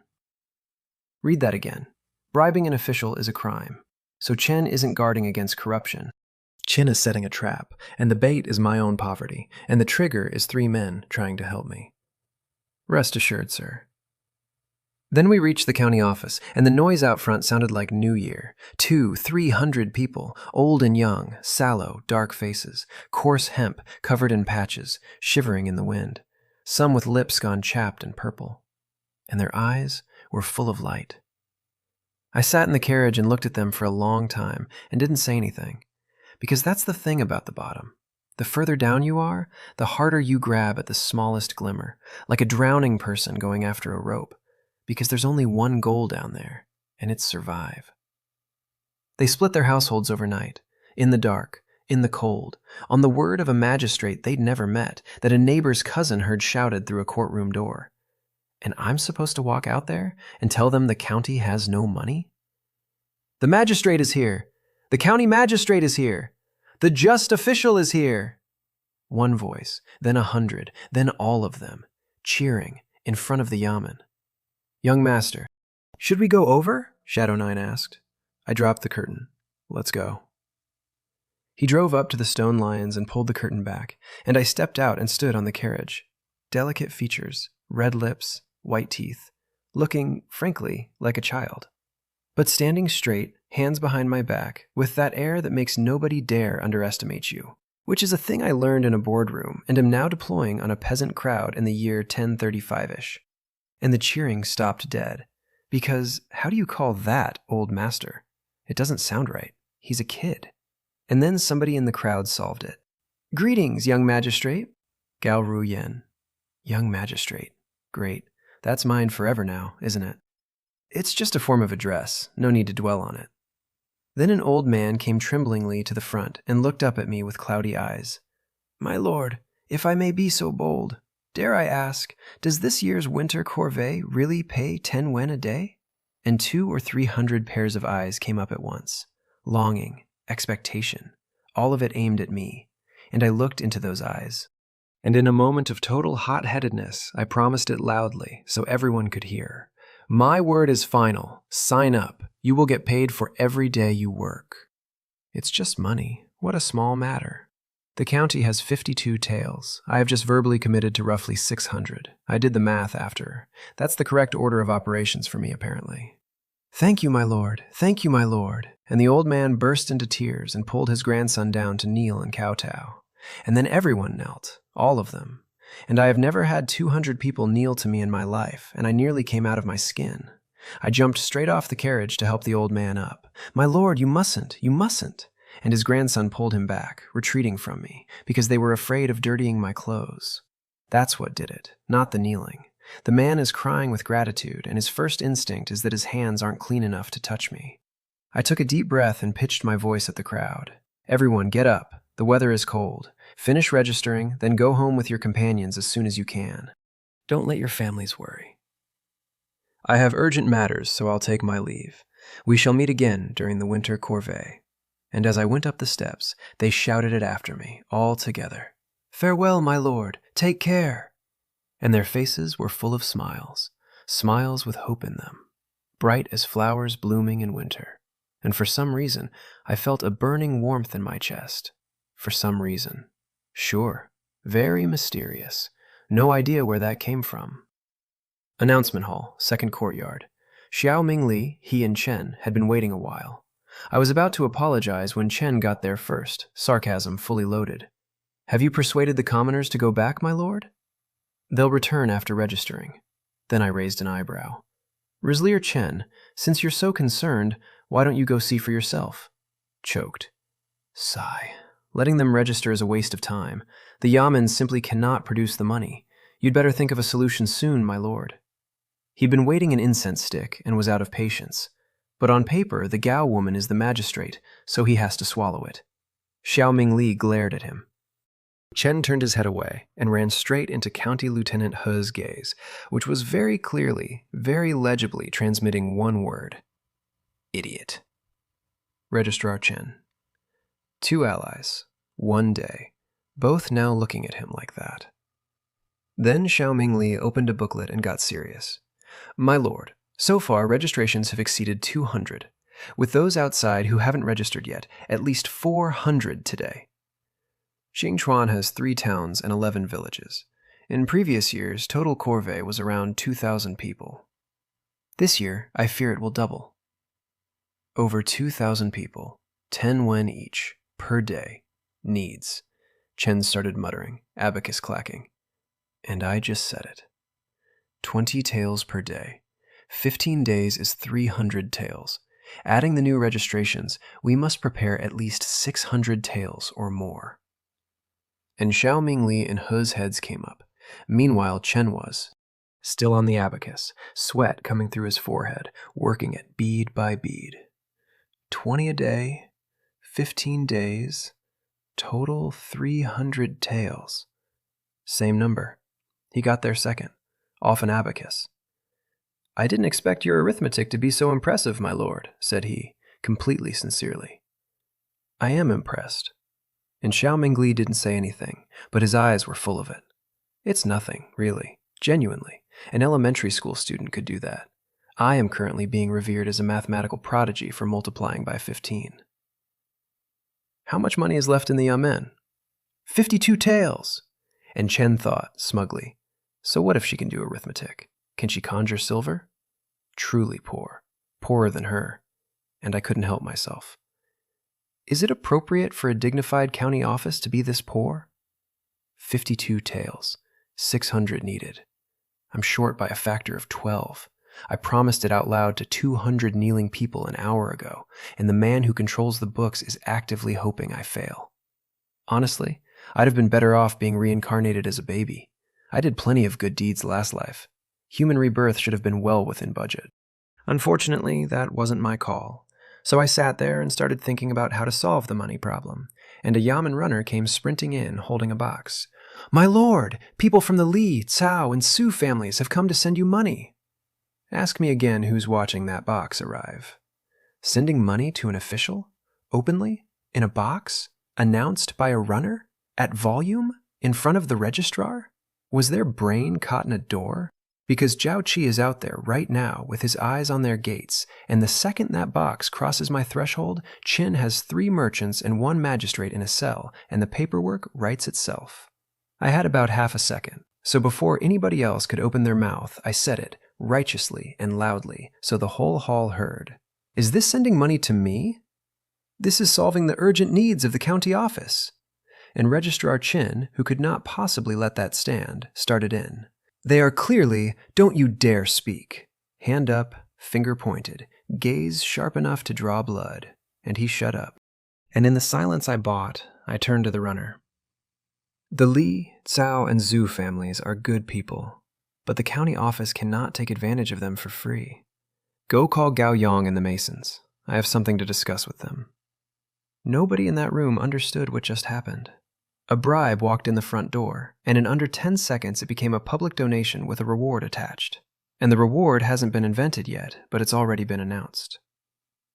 Runners left. Atmosphere went subtle. Xiao Mingli tried to smooth it. Magistrate, Registrar Chen was merely... He always says the county office has no silver. Not a single word out of his mouth is pleasant to my ears. Let's not talk about it. And I opened the brocade boxes one by one. Silver banknotes, 15 of them. 100-tael notes, 1,500 taels. I needed 600. I counted it 3 times, back and forth, smiling like an absolute idiot. And Registrar Chen was so angry his nose nearly went crooked. Because, and this is the beautiful part, this is the part I want carved into the wall, he did this. If he hadn't announced the county was broke in front of 3 merchants, they'd never have known the opening existed. If he hadn't hinted, they'd never have moved. The yellow-mouthed brat surnamed Gao would be sitting here right now with nothing. He built the trap, he baited it, he set it. And it caught 1,500 taels and handed them to me. And now she's blaming him for speaking unpleasantly? The person surnamed Gao is simply being too bullying. Magistrate, do you really intend to use this ill-gotten silver? Xiaoming Li, genuinely appalled. Man has never watched a superior accept a bribe this openly in his life. And the second the words ill-gotten silver hit the air, County Lieutenant He's gaze went sharp. And Registrar Chen hit a little flare of schadenfreude. There it is. That's the phrase. Get that phrase into a report, and I'm finished. So I raised an eyebrow. Assistant Magistrate Xiao, are you bullying me for being young? Do you think I don't understand that ill-gotten silver means money obtained through corruption, bribery, or theft? He opened his mouth to say, but this is bribery. Hand up. Didn't I just say to bring Gao Yang over? The Li, Cao, and Su families donated silver to develop this county. They deserve to be rewarded. What is your intention in blocking this? And then I gave them the whole sermon. And I want to be honest, about 60% of it was genuine, and 40% was a man on fire, running. Qingchuan County belongs to us, and to everyone. We are all part of Qingchuan. They have silver, so they contribute silver. We have brains, so we contribute brains. Working together to develop Qingchuan is the only correct way to lift the people of this county out of poverty. County Lieutenant He. Officials and merchants joining hands to develop Qingchuan? Interesting. And now he's genuinely curious what the reward's going to be. Assistant Magistrate Xiaoming Li. Could the common people of Qingchuan really escape poverty? That's it. That's the hook in Xiaoming Li's mouth. Not the argument. The possibility. And Registrar Chen was dying inside, looking back and forth between his 2 allies, thinking, why are you reacting like this? Didn't you hear? She just called us brainless. He's right. I did. We have brains, so we contribute brains, with the strong implication that some people in this room are contributing neither. And they didn't notice, because they were too busy imagining a county that isn't poor. Since you cannot help, do not hold me back. Dismissive hand wave. And then, immediately, the actual work. How many people came into the city today? Have you strengthened patrols? How long have the commoners been standing out there? Order the kitchen to boil ginger soup. Surely you can at least manage that, to help them ward off the cold? This subordinate will prepare it immediately. Because that's the thing nobody thought of. There are 300 people standing outside my building in the north wind with purple lips, and they've been there since noon, and every official in this county has spent the entire afternoon arguing about whether they can be paid, and not one of them thought to bring them something hot. Xiaoming Li and he left, and Chen got to the door and could not help himself. Turn back. Magistrate, you keep saying this silver belongs to the county office, so shouldn't it be handed over to this subordinate for safekeeping? The registrar, the man who keeps the books. Absolutely. Let me hand 1,500 taels of definitely not bribes to the one man in this building whose entire goal is to prove they were bribes. My voice went flat. Safekeeping what? Send all these notes to the money shop, exchange them for copper coins, and deposit them. Withdraw them in half a month. Look at what that does. Out of the yamen, into a bank, converted from big traceable notes into the exact denomination 2,000 laborers get paid in. Untouchable by Chen, unstealable, unreportable, and sitting there earning nothing but safety until the 9th of the 11th month. He was so stifled he wanted to keep going. And then the runners brought Gao Yang in. Greetings, Magistrate. Everyone knelt. Everyone, rise. Frowning, almost imperceptibly. Please stop kneeling. Please. How's the learning going? Anything you don't understand? In reply to the magistrate, we've built the heated brick bed in Brother Red Dragon's room. Only the final heating step remains. Who is Red Dragon? Shadow 9, whispering. Young master, Red Dragon is the eldest of those 5 people. Ah, the Ditch brothers. Right. Let's go take a look. And on the way out, I saw Registrar Chen standing under the eaves, and I curled my lips at him, said nothing, and swept past with the entire procession, and Registrar Chen's heart jumped. What did that look mean? Could it be she knows something? I don't. I know nothing. I have 0 evidence about this man. I smiled at him because he annoyed me, but he's been plotting a murder for a month and a half, and a guilty man will do more damage to himself with one smile than I could do with a full investigation. Servant quarters, Baogao Courtyard. Everyone here sleeps on big shared platforms, except Shuir and Lingji, who share a double, and Shadow 9, who has a single. And Red Dragon's platform had been torn out and rebuilt into a U-shaped heated brick bed. I raised an eyebrow. Quite innovative. Man watched me build a rectangle once, this morning, and immediately went and wrapped it around 3 walls. Unfortunately, when they lit it, the temperature came out too high, scorching to the touch. This commoner has failed the task. Please punish me, Magistrate. Gao Yang, kneeling. Masons, kneeling. And Red Dragon went down on one knee. Magistrate, it was this subordinate's whimsical idea to run the bed against 3 walls. Do not blame Gao Yang and the others. Note that, under pressure, the ex-ditch thug immediately took the fall for 7 men he met this morning. Don't kneel at every turn. Finding a solution is what matters. Internally, thank God I'm the magistrate. Highest authority in Qingchuan County. I don't have to kneel to anybody. Best perk of the job by a mile. But 3-sided? That's a man with ideas. Are you sure the flue path inside is correct? I went out to check the roof. No problem. I built 3 extra chimneys, so there's no smoke in the room. Red Dragon, right behind me. And the smoke was venting perfectly, so the flue's fine, the draw's fine. He didn't break it, he overbuilt it. 3 walls of heated surface in 1 small room is just too much radiator for the volume. Back inside. Had Gao Yang add a layer of clay to thicken the bed surface, more mass, slower transfer, until it came down to about 20 degrees by feel. Then had them polish the surface with water. All right, this temperature's right, and be careful not to burn too much firewood. I let everyone put their hands on it. Then I took Gao Yang and Red Dragon aside. Do you know the families of Feng Yuan, Zhou Xing, and Pan Ming? Red Dragon shook his head. Gao Yang nodded, then shook his head, then scratched his hair. I only know their wealthy families in the county. I've never been to their homes. Each of them donated 500 taels to the county office. With that silver, we can pay wages for the winter corvée. It's a great good deed that benefits every person in this county. So this magistrate has decided to reward them, and the only thing I have to offer right now is the heated brick bed. So I need you to go to all 3 homes and build them one. Can you do the job well? Red Dragon cupped his fists. This subordinate will not fail the mission. My eyelid twitched. And then Gao Yang, a mason, a civilian, a man who lays mud for a living, copied him exactly, fist cupped, spine straight. This commoner will also not fail the mission. Sir, you are building a bed. Good. Prepare. When I've made arrangements, I'll send someone to take you. And outside, I gave Shadow 9 the real instruction. Find a yamen runner to take them, and along the way, beat gongs and drums. Make sure the whole city knows that to reward the righteousness of the Li, Cao, and Su families for donating silver, I have specially sent men to build them a bed that is warm in winter and cool in summer. Do you understand? He did not understand, but he'd repeat it word for word, which is why I like him. I saw his face and my mouth twitched, so I explained it. Just relying on what was said in the announcement hall isn't enough to fool them. If they latch onto the words bribery and ill-gotten silver and report it upward, I lose my position at best, my life at worst. Therefore, we must pin those 3 families to the label of great righteousness. If they're safe, your young master is safe. Do you understand? Because that's the whole mechanic. The money can't be unsent.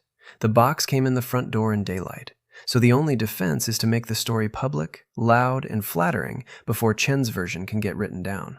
You cannot prosecute 3 men for a bribe the entire city watched get rewarded with a public works project while gongs played. Truth doesn't beat a report. Volume beats a report. But what if those 3 families don't cooperate? Shadow 9 asked, worried. Should this subordinate go inform them? And I laughed. The fact that they've been squeezed by the other families for years and haven't disappeared, and that they still thought to bribe me, shows they aren't stupid, though they don't have much intelligence. On the contrary, if you send someone now, it will arouse suspicion. That's the elegant part. If I coach them, there's a witness, a messenger, and a conspiracy. If I say nothing and just hand them the story at full volume, they'll pick it up on their own, because 3 ambitious men will grab a reputation for righteousness with both hands and never once ask why it was free. Shadow 9 went off feeling that, in the young master's eyes, he is also stupid. He escorted me back to the courtyard in silence first. Petty. I respect it. Back in the bedroom, I rubbed my temples, because there's one more piece I didn't tell him. Most people have 2 reliable weaknesses. They follow the crowd, and they're curious. The gongs and drums aren't for the Li, Cao, and Su families. The gongs and drums are for everybody else, for the families who covet fame, who'll hear the noise and see 3 rivals getting publicly honored and start doing math on what their own reputation is worth. I'm not covering up a bribe. I'm opening a market. I'm about to pull off something big. Ask me again what 1,500 taels turns into when the whole county wants its name shouted in the street. Lingzi took one look at me and came over full of pity. "Young master, let me massage your head. I learned it from the nannies." "Thank you." "Young master, is being an official very tiring?" She'd never seen me like this, and under it, she was thinking something she'd never say out loud. If the real young master were here, he'd never bear to watch the young lady suffer like this. I was quiet a few seconds. Then, low, "Lingzi, being an official isn't tiring." Civilized? But wanting to be a good official, that's not nearly as simple as being tired. Because I don't want to be controlled by anyone, which means I need my own power. And with power, I'd be the local emperor of this one tiny patch, life and death inside a single thought. Except the people in my tiny patch are too poor. It's too hard. And I'm fairly confident that if my brain keeps running at this speed every day, the cause of death on my file is going to read overwork, and the Yongning Marquis Mansion won't even have to lift a finger. Although, with Lingzi's hands on my temples, I was drifting off anyway. "Lingzi, I'm sleeping a while. Wake me when Shadow 9 returns. Because I need somebody's eyes on Registrar Chen."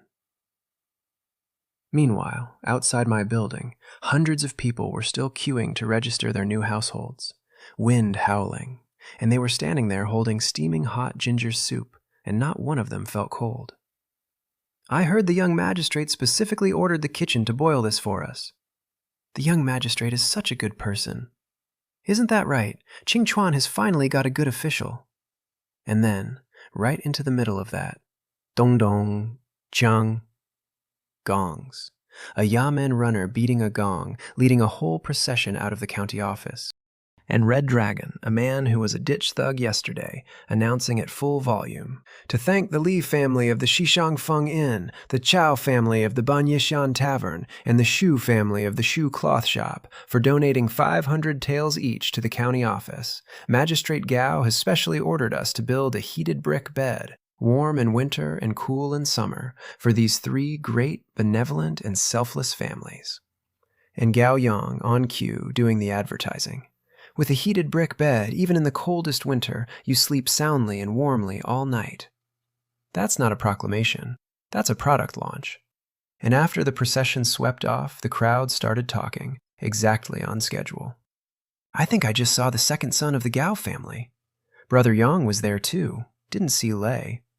That kid's slacking off somewhere. Do you know what this heated brick bed is?" Headshake. "Let's ask Brother Yang later. See if we can build one. It's getting colder. It's hard to sleep at night."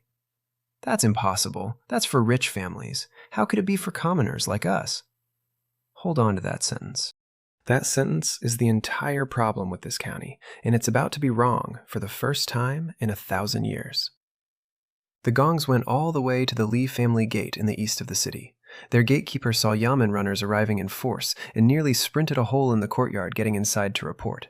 Which tells you what a visit from the government usually means around here. Then the Li steward came out, and Gao Lei pushed over 3 carts of adobe. Because it's an award, and an award means the county provides materials and labor. That's not generosity, that's the difference between a gift and an invoice. One of Red Dragon's men walked over to him. They exchanged a look, a small nod, and the man moved in behind Red Dragon. Noted. That's twice now. Filed. The runners stated their purpose, and the steward, half doubting, wholly confused, invited them in and shut the gate on the neighbors' prying eyes. Too late. Everything that needed to be heard had already been heard. Neighboring gatekeepers reported to their stewards. Stewards reported to their masters. And while the heads of every other family in Qingchuan sat in their studies, discussing countermeasures, Gao Yang was already laying brick in the Li front courtyard. Here's the part that makes it work. If you ranked the wealthy families of Qingchuan County, the Li family would come in at the very bottom. So would the Chao family. So would the Shu family. The bottom 3. That's who came to my sad little banquet. That's who paid. And today, the magistrate sent men to beat gongs through the entire city, proclaiming that the Li family is benevolent and selfless. That is an honor the Huang family, the largest family in this county, does not have. 500 taels just bought the poorest rich man in Qingchuan, a status the richest man cannot buy at any price, because I'm the only one who issues it, and I just gave it away for free. In the Li study, Feng Yuan was howling. Ha ha ha! Worth it! Those 500 taels were absolutely worth it. Father truly has foresight. Your son admires you, said his eldest, Feng Cheng, with genuine reverence. It's just... I've never actually heard of this heated brick bed before. And Feng Yuan, who also has no idea what it is, waved it off with the greatest line in the chapter. That's not important. The key is that Magistrate Gao favors our Li family. From now on, no matter what Magistrate Gao says, the Li family supports him. We are never two-faced fence-sitters. He bought a thing he can't identify and immediately pledged his house to the man who sold it. Same scene at the Chao family. Same at the Shu. After years of being crushed by the Chen family, openly and in the dark, they could finally lift their heads. But Pan Ming, the sharpest of the 3, told his sons something the other 2 didn't. At least on the surface, our Shu family follows Magistrate Gao's lead in everything. Because Qingchuan has seen many magistrates come and go. But the assistant magistrate and the registrar have never changed. As they say, the registrar is iron. The magistrates are flowing water. So don't offend the Chen family too severely, in case of later. And that right there is the most useful sentence anyone said in this entire county today, and I wasn't in the room to hear it. The men who own this place have watched magistrates wash through for decades. I'm not the authority here. I'm the weather. Night. Moon up, stars thin. Gao Yang and Red Dragon came back, ate, and met me in the reception hall. How did it go? Reporting to the magistrate, the Li and Shu families only allowed us to build in 1 bedroom in the front courtyard. We left as soon as it was done. Of course they did. Front courtyard, 1 room. Because a strange government crew asking to dig up your bedrooms is either a gift or a search, and neither family was ready to bet the house. What about the Chao family? Master Chao invited us to build in 5 bedrooms in the back courtyard, and wanted us to stay for dinner, but we hurried back to report. My mouth twitched. Zhou Xing didn't hesitate for a second. 5 rooms, deep in the private quarters, plus a meal. 3 men got the identical offer. 2 took the cautious minimum. 1 went all in within an hour. I've just learned exactly what each of my new allies is made of, and it cost me nothing. Then I got serious. Gao Yang, tomorrow morning you go home. After you teach your own village how to build a heated brick bed, go to the next village. There are 11 villages in this county. I'll send men and carts to escort you. Don't worry about safety, food, or lodging. Are you willing to take on this task? And they froze.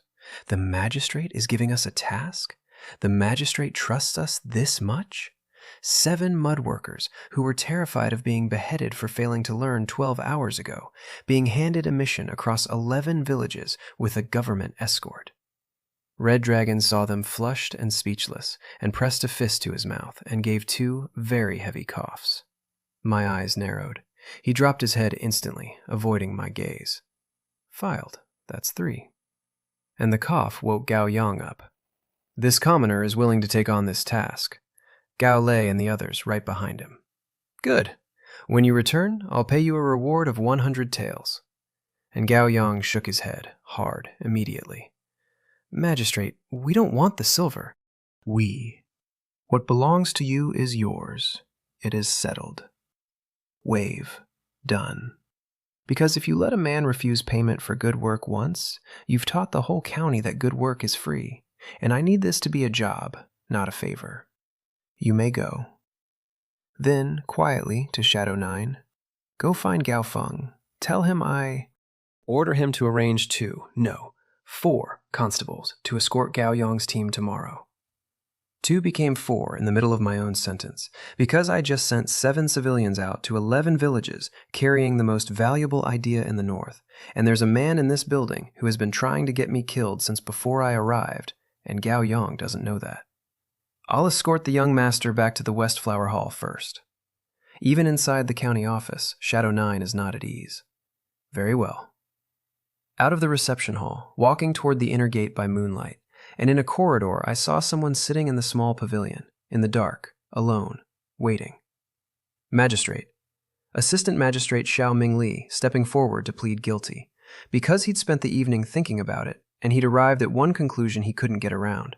An official who worries about commoners freezing and boils them ginger soup cannot be a bad official. Magistrate. Today's welcome banquet should have been my responsibility. It was only because I misunderstood you as a corrupt official who cared for personal pleasure and ignored the commoners that I caused you to lose face. I am here to apologize. And he stepped back, lowered his head, clasped his hands, and bowed deeply. And I raised an eyebrow, because I'd budgeted 2 or 3 days for this man to change his mind about me. He did it in one evening, off a pot of ginger soup. I did not tell him to rise. My voice stayed as calm as water. To whom did you entrust the responsibility? Silence. A few long moments of it. Then, Magistrate Chen approached me on his own initiative to ask which families had been notified to attend. There it is. On his own initiative.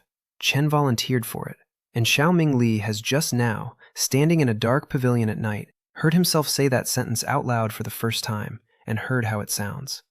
I looked at him and said it cold. Let this be the only time. Thank you, Magistrate. And then he straightened his back and asked carefully, Magistrate, I've heard you've built a heated brick bed. May I ask what that is? You're quite well informed. I didn't hide it. All of Qingchuan will know soon enough anyway. It's a bed made of earth for sleeping. Warm in winter, cool in summer. During the day you can put a small table on it to eat or work. And Xiao Mingli dropped his head at once. I did not mean to pry into your affairs, Magistrate. I only wish to implore you. If that bed can truly withstand the harsh winter, could you teach the method to others? Every year in the deep winter, over 100 people in Qingchuan County freeze to death. If there were heated brick beds to keep them warm, the common people would have a chance to survive. Over 100. Every year. That's what he's been carrying around this entire time. That's why he was so disappointed in the boy who spent his first morning on thugs and latrines.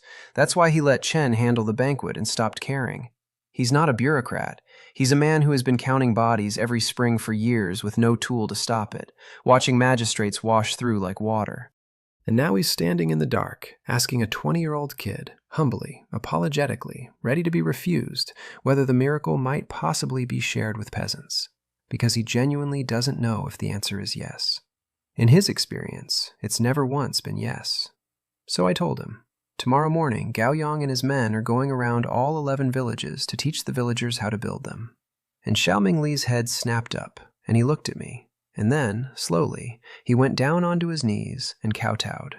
On behalf of the common people of Qingchuan County, I thank you, Magistrate. Ask me again which one of my 3 officials just stopped being a problem. My eyebrows twitched because there was real respect in that voice and I hadn't earned it yet, so I said it righteously. Rise. As Magistrate of Qingchuan, it is my duty to see that the people of Qingchuan live well. Why would I need your thanks? And I almost believed I was the embodiment of justice. Then I gave him the vision, in the tone of a man revealing his true heart. Assistant Magistrate Xiao. Qingchuan is poor, but the people are simple and honest. As long as we work together, this county will grow prosperous and powerful. The people will live and work in peace. Merchants from everywhere will flock here. Qingchuan will flourish. Would it, though? And Xiaoming Li stood up slowly, with his eyes full of longing. I am willing to serve you, Magistrate, and dedicate my efforts to your cause. And here's why he bought it, and it's genuinely sad. Magistrate Gao isn't yet 20 and already holds third-place scholar, so the scholarship is far beyond ordinary. And critically, he hasn't been tainted by bureaucratic habit yet, and he has ambition. So maybe this time, he'll wait for that day. And that's exactly the attitude I wanted, because I do not want anybody pointing fingers or interfering while I'm getting things done. Look at what I just did to that man. He asked me a sincere question about dead peasants, and I answered with a pitch deck. Rosy picture painted. Now, business. Assistant Magistrate Xiao. Tomorrow, local gentry and wealthy merchants will come to seek an audience with me. Delay them 3 days, can you? He was baffled. Magistrate, why 3 days? Because the heated brick bed has to burn and dry for 2 or 3 days to drive the moisture out, obviously. And also because I need to write a plan. Because did you think I could invent an entire economic program on the spot and cover every detail? Such monsters may exist. I am not one of them. So I put my hands behind my back, assumed a mysterious and unfathomable posture, and lowered my voice. Do not ask about things you should not. And Xiaoming Li shuddered. I have overstepped. Please punish me, Magistrate. There's no need for punishment, but I'm tired. My face had gone numb. The wind up here doesn't blow. It audits you. The night is dark and cold, Assistant Magistrate Zhao. Go rest early. Farewell, Magistrate. And he bowed, and did not straighten up until I was out of sight, with a trace of doubt in his eyes. Because why was the magistrate so certain that the gentry would come tomorrow? Shadow 9 was wondering the same thing. I could hear him wondering it. So I asked him, walking, what do you think of the momentum I built for the Li, Cao, and Su families today? And Shadow 9 understood the look from earlier instantly. He had been stupid again. Back at the West Flower Hall, I'd meant to talk to Madame Jiang about the Chen family. Instead, I found Gao Yang and Black Tiger working by lamplight, building heated brick beds. 2 at once. One in Madame Jiang's bedroom, one in the room Lingjie and Shu Wei share. Nobody ordered that. Nobody scheduled it. They just went and did it, at night, after a full day, because there were women in this house sleeping cold. I went in to look, and Gao Yang's side was slightly ahead. Everyone has their expertise. When it comes to construction, the masons are the professionals. I invented it here, and I'm already the second best builder in the room. You've all worked hard. And Uncle Gao, the eldest, the one who cried this morning, was beaming. Magistrate, you've found us a way to make a living. We are eternally grateful. This little task isn't hard work at all. And I asked it casually, very casually. When the apprentice masters the skill, the master starves. Are you not afraid you won't be able to earn money in future?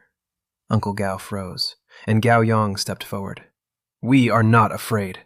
The heated brick bed was taught to us by you, Magistrate. It rightfully belongs to you. If every household in Qingchuan has one, they'll survive this winter. Furthermore, there are 13 prefectures in the northern Song Prefecture. Our Xingyuan Prefecture city alone has 5 counties. Once we've taught the 11 villages here, we go to the neighboring counties to earn money. We will spread the heated brick bed you invented across the entire north. And something in my chest moved, because I was testing him. That's what that question was. I'd told these men in the morning they could earn unlimited silver with this skill, and by evening I was ordering them to give it away to 11 villages full of future competitors. That's a betrayal, in trade terms. That's me taking their one asset and handing it to everyone. And Gao Yang didn't just accept it. He'd already mapped the expansion. 13 prefectures, 5 counties. Villages first, free, because people are dying, and then money, out there, later. He worked out the whole business model between lunch and dinner and put the dying people first in it.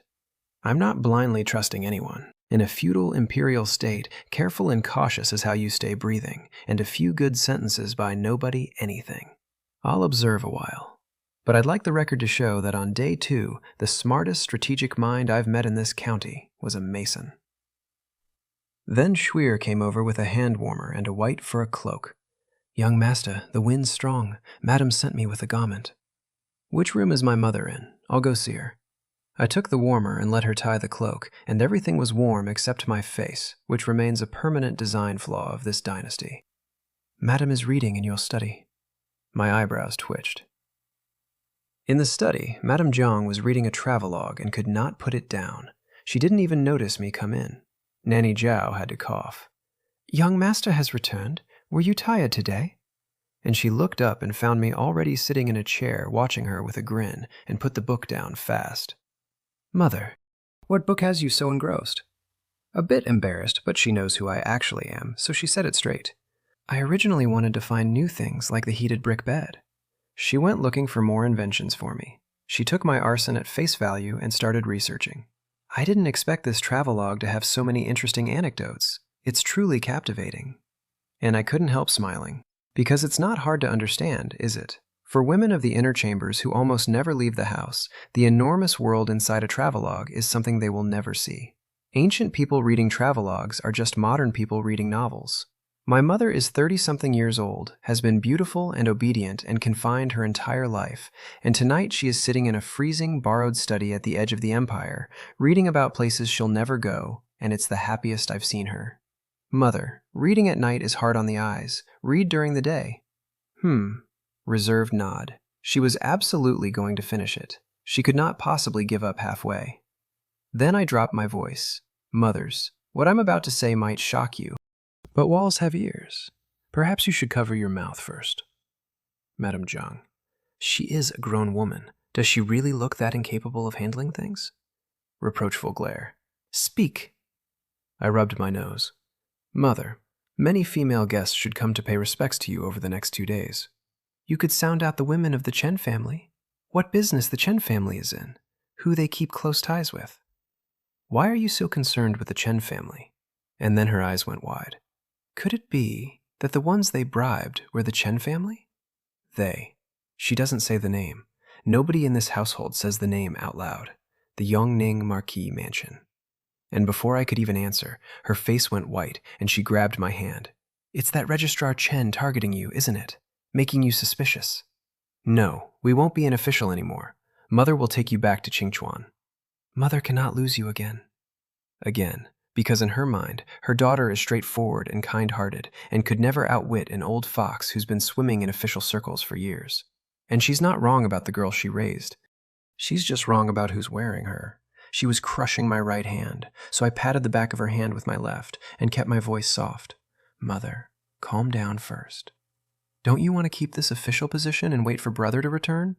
And her expression froze. Then, if this official position requires your life in exchange, then we don't want it. And that's the whole woman right there. She spent this entire journey scheming to hold the post, reclaim the capital, and take back what that mother and son pair stole from her house. And offered the trade, she throws all of it out in one sentence, without a blink. And I lowered my eyes, because here's the part I don't say out loud. I know the person she loves is the original owner. I know it. I've known it since the first hour, and I still want this exact thing, this hand crushing mine in a cold study, just a little bit. Because the more you can't have something, the more you want it. Mother, do you believe in me? And she frowned at the nonsense of it. If Mother doesn't believe in you, should I believe in an outsider instead? Ma'am. You are holding the hand of the outsider. That's the joke. That's the whole joke, and it's not funny, and I'm the only one who can hear it. I was wrong. Mother, it's inconvenient for me to approach the women of the Chen family, so I can only trouble you. And then I looked straight at her with everything I had. As for Registrar Chen, leave him to me. Don't worry, I won't give him a chance to contact the Yongning Marquis Mansion, and I won't give him a chance to harm us. And Madame Jiang just stared at her daughter, dazed, because it's been half a day. Why does she have the feeling her daughter has been away from her for a long time? Yeah, she's starting to feel it. Not suspect it, feel it, the way you feel a draft before you find the crack. Then she asked, suddenly nervous, Did anyone give you a hard time at that welcome banquet today? Registrar Chen thought that because few people came, I'd be embarrassed and walk out. But I was actually hoping for fewer people. Ask me again why a magistrate wants an empty banquet hall. I winked at her and said it without saying it. Fewer people. Easier not to be exposed. Every guest at that table is a pair of eyes on my throat, my hands, my walk. Registrar Chen tried to humiliate me by inviting nobody, and what he actually did was reduce my exposure surface by about 90%. The man keeps trying to hurt me and keeps accidentally doing my job. Then I changed the subject. Mother, I saw a storyteller today. He was telling the story of the Prince of Beikang. And Madame Jiang jolted. The Prince of Beikang? Mother knows of him? And she gave me the most helpless, most reproachful look in her arsenal. The Prince of Beikang is a military talent rarely seen in 100 years. Never mind the capital. There are very few people in the whole world who don't know of him. Ah, so I've just asked, do you know who the moon is? A military talent rarely seen in 100 years, and instantly, alarm bells. Because I know how that story ends. Every famous general I can name, every single one, and not one of them got a good ending. Win enough battles and the throne stops seeing a shield and starts seeing a threat. Which means, at any time, leave yourself a way out. Which means cultivating my own forces is imperative. She saw my face change. What did you think of? The storyteller said it was a pity the emperor suddenly issued a decree, and the Prince of Beikang. I came back before I heard the rest. And she relaxed and explained it softly. The Prince of Beikang cannot enter the capital without an imperial decree. Entering without one is treason. So the Prince of Beikang will always only be the Prince of Beikang. And I sat there stunned, working it out. That's not a travel restriction. That's a disqualification from the throne. Because the north is enormously far from the capital. So on the day the emperor dies, by the time a decree even reaches Beikang, let alone the prince rides back, the new emperor is already seated. He's been fenced out of the succession by geography, and the fence is worded so politely that breaking it makes him a traitor. A 13-year-old saved this dynasty's northern gate with 100 men, and the reward was a beautiful cage with a distance for a lock. A bit miserable. Or, possibly, it's a strange form of protection, because a prince who can't take the throne is a prince nobody needs to poison. Anyway, nothing to do with me, filed and dismissed. It has everything to do with me, I just don't know that yet. Mother, it's late, and I don't know when the work outside will end. Let me escort you to the East Flower Hall. And, before she could refuse, you're meeting female guests tomorrow. You can't do that without rest. Manipulating my own mother with her own social calendar. She agreed. Nanny Zhao's with me. You don't need to see me off. I looked at Nanny Zhao. Rest assured, young master, this servant will take good care of the madam. I walked her to the door and watched until she was out of sight, then turned to Shadow 9. Come in, I have something for you to do. Close the door behind you, thanks. He hesitated.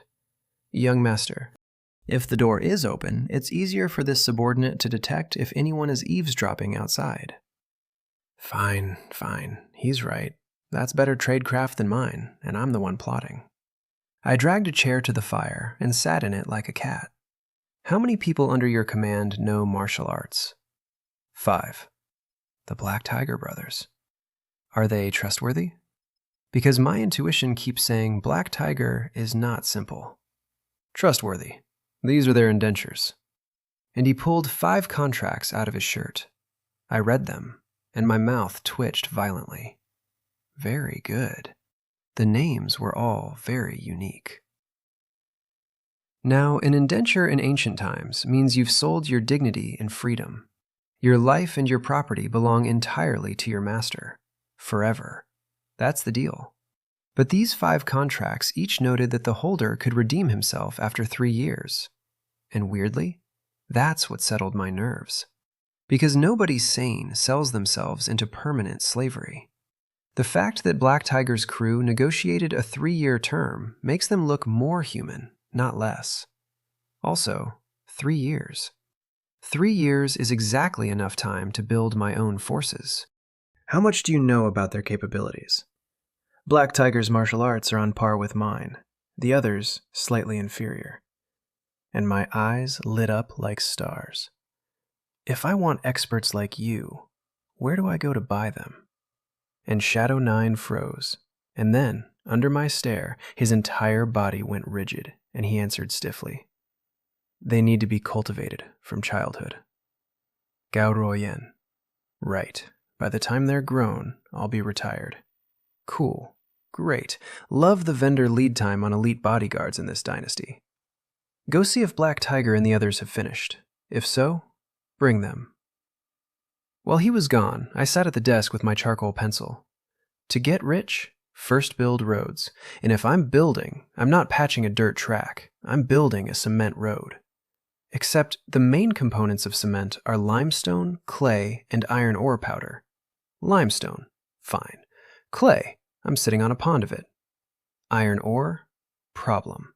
Because I don't know if Qingchuan has any iron ore. And because in ancient times, privately mining salt or iron is a capital offense. Not a fine, not exile, capital. So give up? No. Think. What does the iron powder actually do? It's a flux. It's there to help the calcination produce tricalcium silicate and dicalcium silicate, the compounds that make cement. So it doesn't have to be iron ore, it just has to be something with the right oxides in it. Surely there's a substitute, my lord. Black Tiger and the others have arrived. I've got it! I hit myself in the forehead. Why be so stubborn? Because even a simplified cement road would be dramatically better than anything in this era. I don't need modern Portland. I need something that beats mud. The bar is on the floor, and I've been trying to pole vault it. My lord? Come in. And the plan assembled itself. The winter corvée starts soon, but winter is wrong for laying road. You can't cure anything in this cold. So the 15 days go to preliminary preparation, gathering materials to build the brick kiln and the cement kiln. I'm not paying 2,000 men to fix a road. I'm paying 2,000 men to build me a factory. 5 men filed in and clasped their fists. Subordinates Black Tiger, Azure Dragon, Earth Tiger, Sky Wolf, and Nightcat pay respects to Magistrate Gao. I had naturally assumed Nightcat would be the skinniest. Nightcat turned out to be the biggest, a burly slab of a man pushing 1 meter 90. Is this one of those tougher the outside, softer the heart situations? Not the point. The point is that tiger, leopard, bear, wolf, and cat sound less like 5 guys my bodyguard found in a ditch and more like organized code names. 5 strangers, uniform naming convention, contracts with a fixed 3-year exit, martial arts matching a Gao family shadow guard, and one of them who keeps signaling the others when I'm not looking. That's not a rescue. That's a unit. I've noticed all of it. I'm also desperately short-handed, so we're all going to keep pretending I haven't. Do you know why I summoned you? We do not, Magistrate Gao. Please enlighten us. I need someone to monitor Registrar Chen and the Chen family and collect evidence of their crimes. Who among you is willing? And Nightcat slapped his chest. Magistrate Gao, entrust this to me. The 1 meter 90 man, for covert surveillance. I gave him a long, scrutinizing look. Are you sure? And Nightcat scratched his head, foolishly. Magistrate Gao, don't let my rough appearance fool you. I'm never sloppy when it comes to getting things done. And Black Tiger backed him instantly. Magistrate Gao, Nightcat is meticulous. It's more appropriate for him to go. Very well, it's yours. If you need silver, collect it from Shuer. Then I started handing out the real assignments, and this is the part where I was actually running a test. Black Tiger, go to the brick kiln in the prefecture city tomorrow. Bring back 1,000 blue bricks. Blue bricks that cost 10 times the going rate, from a city days away. Let's see how fast you can do the impossible. Azure Dragon, go to the blacksmith shop tomorrow. Ask whether the slag left over from iron smelting can be sold, or where to buy iron ore. There's my iron substitute. Smelting slag is full of exactly the oxides I need. It's waste. It's already legal. And nobody in this dynasty has any idea it's worth anything. I wanted to see how much weight these men actually have behind them, and whether they're any use. And every face in that room shifted. Except Shadow Nine's. Azure Dragon lowered his head. May I ask what Magistrate Gao intends to do with iron ore? There it is. Not yes, my lord. Not, where should I look? A question from a subordinate about a capital crime. Because the word iron ore is sensitive, and I just said it out loud in a locked county office at night, 2 days into a post I obtained under a false identity, in front of 5 men whose contracts I read 15 minutes ago. I noticed every face in the room move. So I sighed. Books say there is something that benefits the country and the people. It can build the strongest city walls and the tallest houses. It can construct dams for flood control. It can build roads. Ask me again what 5 armed strangers do when the magistrate starts describing a substance that could rebuild an empire. You've all seen how dilapidated the city walls of Qingchuan are, how hard the roads are to travel. We face constant drought and flooding. If we could build canals to divert water, every single one of those things requires it. That's why I want to experiment, to see if it can be made. And the study went silent. 6 people, 12 eyes, all locked on me. Does such a good thing really exist in this world? Shock, curiosity, skepticism, and underneath all of it, anticipation. Because it sounded impossible, and they wanted it to be true anyway. Shadow 9 couldn't hold it in. Magistrate Gao, what is this thing called? And Black Tiger and his brothers watched me with burning eyes, and if you looked closely, a hint of nervousness. I parted my lips and gave them the word. Cement. Silence. Then, Earth Tiger, what is cement? Is it mud in the water? Skywolf, I think you're the kind of mud that can't be plastered onto a wall. Earth Tiger, want to go outside and fight? The single most important technological transfer in the history of the Great Zhou dynasty, and within 4 seconds it produced a fistfight between 2 grown men over a mud insult. Black Tiger coughed them down, then, evenly. Magistrate Gao, may I ask which book this was written in? Is the book still around? Oh, he's good. That's the question. That's the only question. Not what is it, not how does it work, where's the source, and can I read it? The book is gone. I expressed deep regret, tragic loss, terrible fire, very sad. Anyway, then my tone dropped. What comes out of my mouth enters your ears. Before the cement is successfully developed, not one word leaks. Otherwise, you will bear the consequences.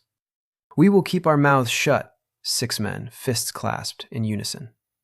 All right, you may leave. And then Earth Tiger and Skywolf looked at each other and made a mistake.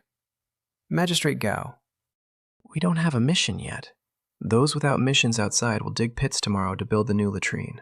Because yes, they put plant ash in there to kill insects and deodorize. It still smells. I have had enough. Earth Tiger and Skywolf. Next time, they would definitely fight harder for the outside missions. 3 days later, frost on the ground in every plant, and the cold had gone up a gear.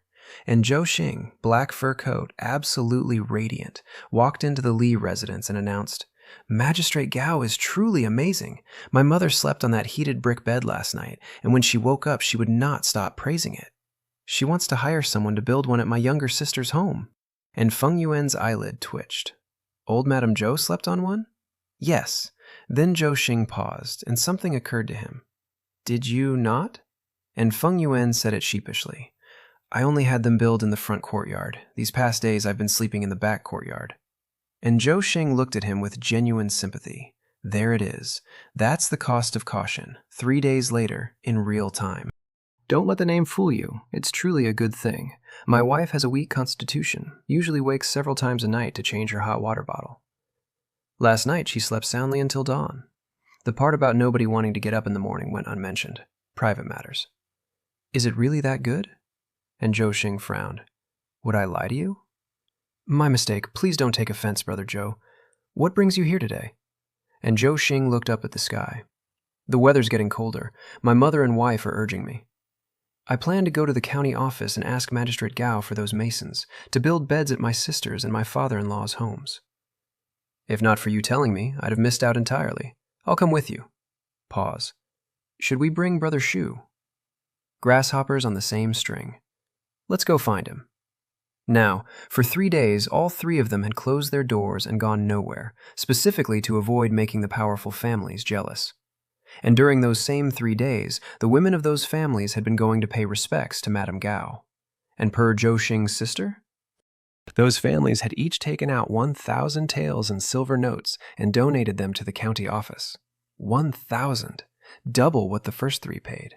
Because the gong went through the whole city, and the Li family, the bottom family, got publicly named benevolent and selfless, and the great houses of Qingchuan could not tolerate being out-honored by the small fry, so they bid. I opened a market for reputation, and the market cleared itself. I never had to ask a single one of them. Only 2 families considered themselves too important to bother with a mere county magistrate, and sent stewards or juniors instead. Noted. Both of them. That's a list, and lists keep. And Zhou Xing heard that Magistrate Gao did not appear at all. But the next day, a commendation went up on the notice board out front, thanking those families for their donation of 1,000 taels, and stating that the county office would use the money for the construction of the county. So stay tuned. What to stay tuned for, Zhou Xing had no idea, but he believed the new magistrate would not disappoint. I have taken thousands of taels from the richest men in this county, given them nothing but a line of text on a public board, and they're standing around excited about a sequel. 1 incense stick later, all 3 of them arrived at the county office with generous gifts. They drank 3 cups of tea. They did not catch one glimpse of me. I was busy. Also, 3 days. The beds need to burn out and dry, and I needed to write a plan. Do you think I can improvise an industrial policy on the spot? Such monsters may exist. I'm still not one. Eventually, Zhou Xing had to stand and explain to the very calm assistant magistrate Xiao Mingli. We've come to request an audience. We want those masons to build heated brick beds. Money is not an issue. And Xiao Mingli looked at Zhou Xing, then Feng Yuan, then Pan Ming, and sighed inwardly. Everything had been predicted by Magistrate Gao. He'd been told 3 days ago, to the day, that these men would come. He'd been told to stall them, and here they were, on schedule, with gifts, saying money is not an issue. That's the moment. Xiao Mingli stopped thinking of me as a promising young official and started thinking of me as something else. So he reminded them, tactfully, "You've come at an unfortunate time. Gao Yang and the others returned to Gao family village 3 days ago. Magistrate Gao has ordered that they must teach the villagers of all 11 villages how to build heated brick beds to help the common people get through the cold winter." And the faces of the 3 richest of the poorest men in Qingchuan did something complicated. Because that means the people of Gao family village have learned it. Could they hire them? But for beginners, could the beds they build actually be slept on? There it is. That's the whole thing in one thought. 3 days ago, heated brick bed was a phrase none of them had heard. Now it's a luxury good with a supply chain problem, and the only vendors are peasants. And the rich men of this county are standing in my reception hall, genuinely anxious about whether they can get on the list. And while Feng Yuan and Pan Ming hesitated, Zhou Xing bowed. "Many thanks for the reminder, Magistrate." And Xiao Mingli gave him a deep look, then picked up his teacup and drank slowly, which is the signal for get out. The other 2 scrambled up. "We've disturbed you greatly. We take our leave." "No need for formalities, gentlemen. Xiaoan, personally see the 3 gentlemen out." On the way out through the Baogao courtyard, they saw yamen runners hauling baskets of green brick. Pan Ming, "Little brother, are those bricks for heated brick beds?" Xiaoan, "Those are for Magistrate Gao to build new latrines." And the moment he heard latrine, Pan Ming stopped asking. But Xiaoan still wanted their money, so he kept going. "Magistrate Gao's new latrines have both squat and sit-down options. They're clean, odorless, and there's no need to worry about falling into the pit." And Feng Yuan and Zhou Xing looked at each other. This squat and sit down, does that mean squatting to do one's business and sitting to do one's business? Yes. "Can we go take a look?" Zhou Xing asked that with a very strange expression on his face. Because clearly he had never once expected that a day would come when he would be touring another man's latrine, even if that man is the magistrate. But a latrine is still a latrine. "The new latrines are in Magistrate Gao's own courtyard. The ones in the second courtyard have only just begun. Perhaps come back in a couple of days." So, the magistrate wouldn't see them, and they couldn't be tactless enough to go wandering into his private residence. So they expressed their willingness to pay silver for the new latrines, and left decisively. They came for beds. They were denied. They left, having volunteered to buy plumbing. Xiaoan just upsold 3 of the wealthiest men in the county on toilets in a courtyard, on the way to the exit, with no authorization from anybody. Outside the gate, Zhou Xing didn't even slow down. Go to Gao family village, now! Hire people to build a bed at my wife's maiden home. Yes, master. And Fing Yuan just stood there. Brother Zhou, you're moving too fast. You should send people too. After 3 days, quite a few in Gao family village will have learned it. That is true. Because Feng Yuan and Pan Ming each have exactly one heated brick bed in their houses, and if that isn't arranged properly, a fight might break out. Understand what that means. There are households in this county right now with a queue for the warm room. Wives, mothers, sons, negotiating over who gets the one good bed. So both of them sent attendants to Gao family village to hire twice as many men. The peasants of Gao family village have been in business for 3 days, and they already have a backlog funded by the gentry. I told Gao Yong I'd pay him 100 taels. I forgot to mention I was also making him a market leader. Xiao An went back and reported to his master, and Assistant Magistrate Xiao Ming Li told him to go tell Shadow 9. Ask me again what Xiao Ming Li does now that he's decided which side he's on. Shadow 9 heard the message and said, Question mark? First time in his life anybody has wanted to buy a latrine. Our magistrate is truly different. She can even make money from a latrine, laughed Earth Tiger foolishly. My mouth twitched. The blueprints are in the study. You've seen them. Send someone to deliver them to the Gao family. Yes, Magistrate. Shadow 9 has been calling me Magistrate since yesterday. He picked it up from Earth Tiger's crew. My own household guard is being culturally assimilated by 5 men he met in a ditch. He left, and Earth Tiger was baffled. Magistrate, aren't you short on silver? Why not sell them? Face is a good thing. One must keep it when necessary. If I take their money, word spreads that the magistrate is so poor she sells latrine blueprints. People might not remember the good things I've done, but they will absolutely remember that. I do not want to be pointed at on the street one day. Look, that's the magistrate who sells latrine blueprints, tied to a latrine, forever. And Earth Tiger howled. He could picture it. It was too funny. He had to send a message by carrier pigeon. Excuse me? He had to what? By what? I narrowed my eyes at him. Are you mocking this official? And Azure Dragon looked at Earth Tiger with sympathy. Because over the last 3 days, with cement failing over and over, my temper has developed a certain volatility. And the crew has learned the tell. When she says, this official, you do not joke. Otherwise, you end up like Skywolf, assigned to patrol the entire city with the Yamen runners at the hour of the rabbit, 5 in the morning. And here's the thing. Skywolf was used to rising early. Then he slept on a heated brick bed for 1 night. Now even he doesn't want to get up. I have invented the world's most effective punishment by first inventing comfort. Earth Tiger remembered Skywolf vividly. The laughter stopped like a snapped string. This subordinate would not dare. This subordinate will go supervise the latrines. And he ran. Light hum. What do they know? The Chow, Li, and Shu families aren't buying latrines because they want latrines. They're buying because it's my latrine, and being seen buying from the magistrate helps them suppress Registrar Chen. Also, I took 1,500 taels off them 4 days ago. Even when you're shearing a sheep, you have to give the sheep time to grow the wool back. Here's the actual squeeze I'm in, and it's tight. Repairing roads during winter corvée is impossible. Frozen ground, no curing. Repairing them is a waste of effort. Canceling the corvée is also impossible. So I have to find 15 days of useful work for several thousand men. A brick kiln is fine, cheap, fast. But a cement kiln needs serious capital up front, and I have no silver. So I have to get it from the sheep.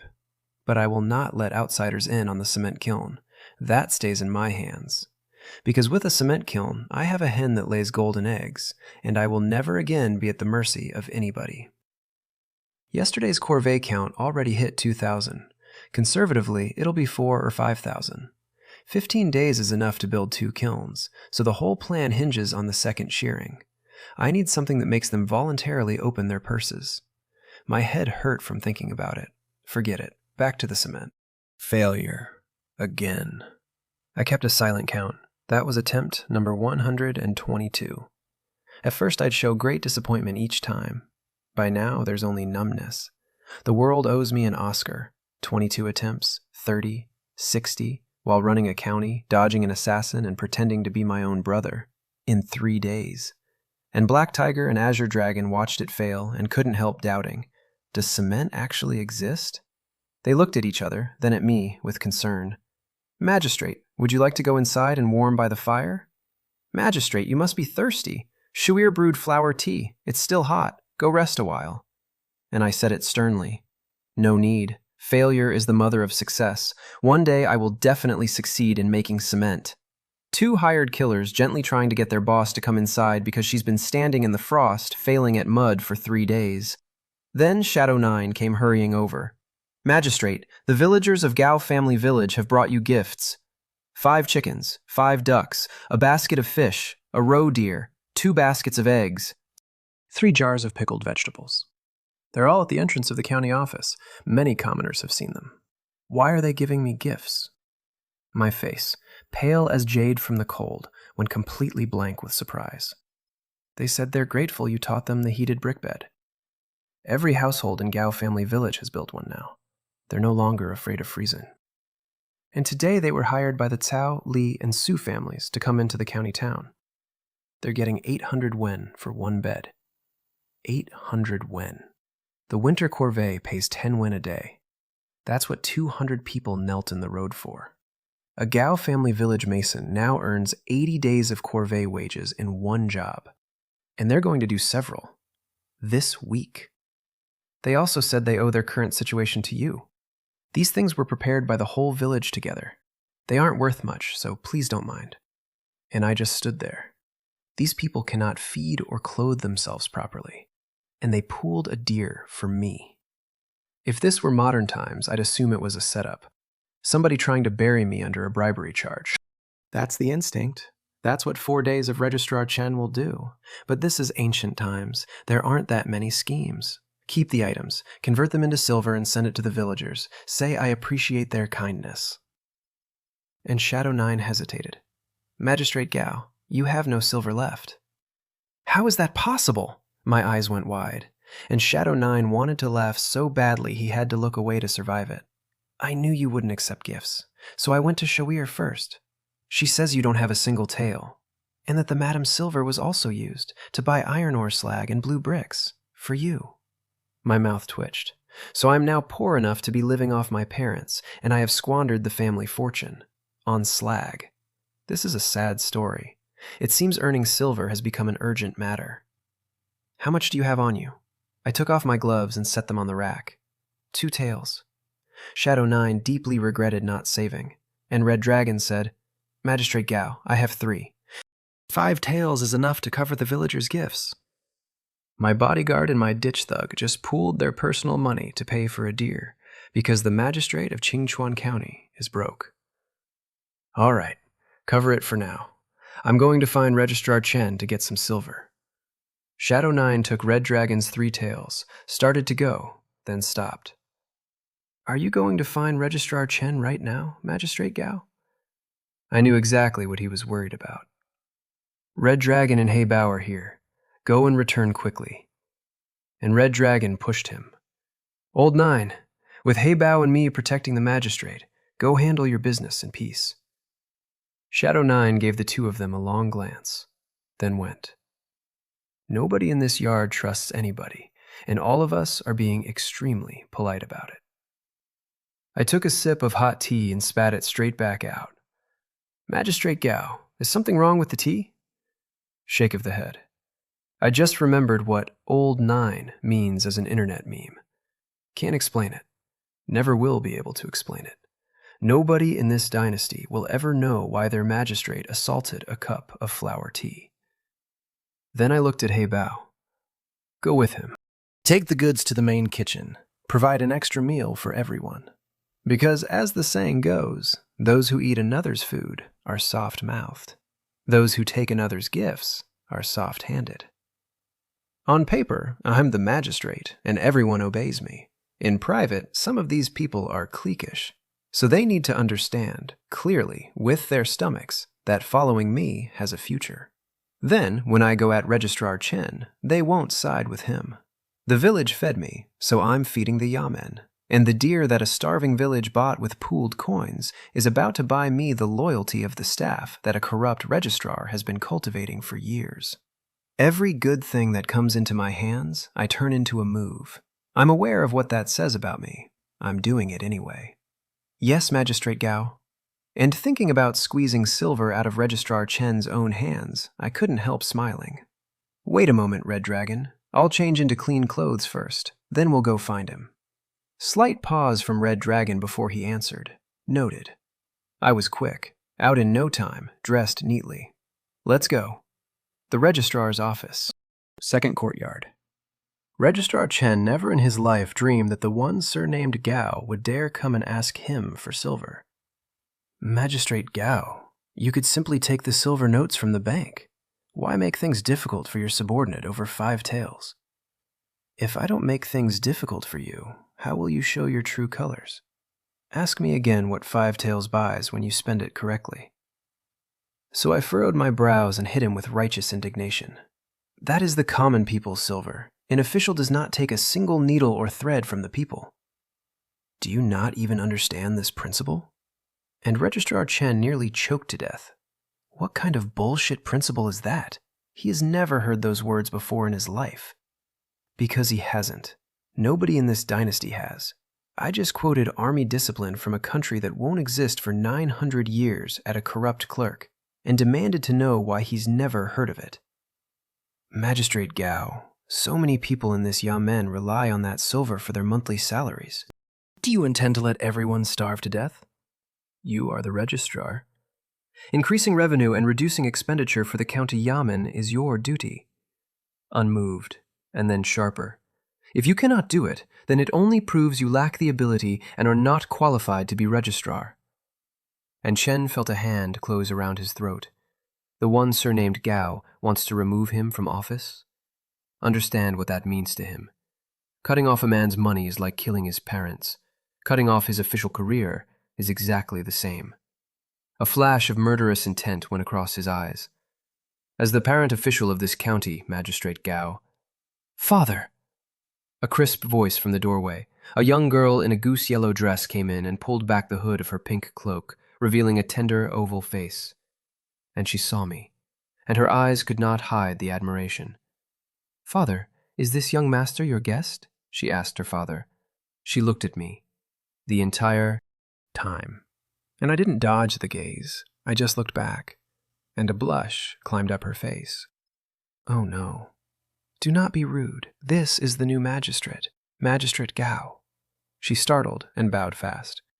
I am Soha. Greetings, Magistrate Gao. Miss Chen, no need for formalities. And then I turned straight back to her father, voice flat. Registrar Chen, I am the head of this county, and I have the authority to use the yamen's silver. I hope you will not obstruct me further. Otherwise, I will assume you have other intentions. And I left him with that. And Registrar Chen went red to the ears, glaring after me with cold fury. Father, I'll see Magistrate Gao off. And without waiting for an answer, Chen Sohua grabbed her maid and chased me down the corridor. Magistrate Gao, I have something to say to you. I stopped. She hurried up, panting and pink.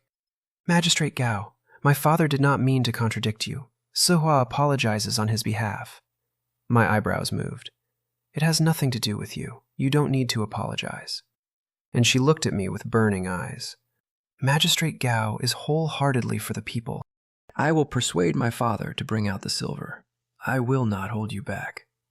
Good heavens, a flash of genuine surprise, because a bad bamboo can produce good shoots. The man is plotting my murder, and his daughter just volunteered to fix his budget. And if I could turn her... So I held my head high, threw out my chest, and delivered a classic quote. If an official does not act for the people, they might as well go home and sell sweet potatoes. Since I have come to Qingchuan County, I must bring benefit to the local people and share the emperor's burdens. And Qin Sahua's eyes filled with admiration, and she asked, curious, May I ask, Magistrate Gao, what are sweet potatoes? Red Dragon also looked at me, curious. Right. Sweet potatoes haven't reached this continent yet. I just quoted a proverb about a crop that doesn't exist here to 2 people, out loud, in a government building. Sigh.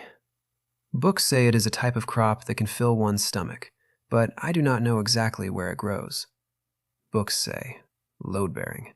still holding. Magistrate Gao is truly well read. I admire you endlessly. If I could receive your guidance, Magistrate Gao, I would have no regrets in this life.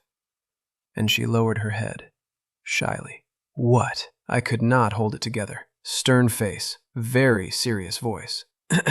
Miss Chen, you should ask your father to hire a famous teacher.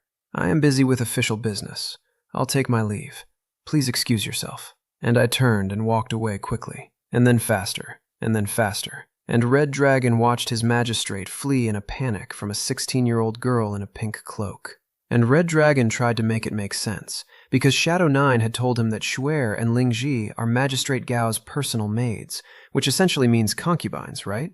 So even though Magistrate Gao hasn't married a wife, he shouldn't be scared off by one girl. Turning it over, Red Dragon could only conclude that the problem must be that she's Registrar Chen's daughter. Yes, Red Dragon, that's it. That's the reason. Well reasoned. Nothing else going on there at all. Magistrate Gao does not like me. Chen Suhua stood watching me vanish around the corner, sad and disappointed. Miss, her maid whispered, you could go ask the master to help you. And Chen Suhua instantly regained her spirit. Back in the registrar's office, with no outsiders around, Chen Suhua dropped the demure act entirely, leaned over her father's desk, and said it boldly. Father, I have taken a liking to Magistrate Gao. I want to marry her. And Registrar Chen spat an entire mouthful of tea directly into his daughter's face. Absurd! Finger trembling with rage. I have been too indulgent with you. Get out and go home, immediately. And Chen Suhua wiped the tea off her face and stamped her foot. Father, if I marry Magistrate Gao, it would be beneficial for you too. And Registrar Chen's expression went extremely ugly. He wants to kill that Gao person, and his daughter is talking about marrying her. That Gao person is indeed cunning. He thinks I did this on purpose. He thinks I recruited his daughter. In under 4 minutes, using sweet potatoes. You chased after her. What did she say to you? She said a lot. She said if an official doesn't act for the people, they might as well go home and sell sweet potatoes. Magistrate Gao is a good official. And she cupped her hands over her heart. And Registrar Chen frowned. What is a sweet potato? Father, sweet potatoes are a type of crop. It's written in books. You should read more often in your spare time. With a distinct hint of disdain, Registrar Chen was so angry he nearly vomited blood. Sir, I'm so sorry. I've been in your county for 4 days and I've already turned your daughter into a fact-checker. What do you know? Humph. If you don't want to live as a widow while your husband is still alive, stay honestly at home. You are not allowed to come to the county office. Do you hear me? And Chen Suhua went pale. Why would I be a widow? Is her health poor? And Registrar Chen stopped talking, because he'd already indulged her more than he should have. And if the other matters leaked and reached the ears of noble people, the Chen family faces a calamity of extermination. Read that again. He's not afraid of me. He's afraid of the people who hired him, and he's just realized he came within 1 sentence of telling his own child what he's involved in, and that, knowing it, would kill her. His eyes changed. He looked at Zhao Qi. You personally escort the young lady back. No need. I can walk myself. And she turned and stormed off, and the instant she was out the door, she regained her calm and demure demeanor and slowly took a detour to leave through the back door of the county office. Hunting me. It's a pity. She still didn't see Magistrate Gao. That girl is her father's daughter in every way except the one that matters, and I genuinely don't know yet whether that's going to save her or bury her. Outside the county office, crowds again, as lively as the last few days. These were villagers from Sanghe Village and Changlu Village, remote places where the information never reaches. By the time they heard the great news, every other village had already finished registering, so the 2 village chiefs spent half a day counting up who'd split their households, then led everyone on a 1-day march to the county. Slept 1 night in a ruined temple outside the walls, and came to the gate at first light. That's what 10 win a day is worth. A day's walk and a night on a temple floor in frost to get on a list. And while they waited, they saw men coming toward the county office carrying shoulder poles, and because both villages have daughters married into Gao family village, both chiefs recognized the young men. Xiao Chang, what are you all doing? And Xiao Chang shouted back, grinning, Uncle, this is a gift of gratitude our village chief prepared. He sent us to thank the young magistrate."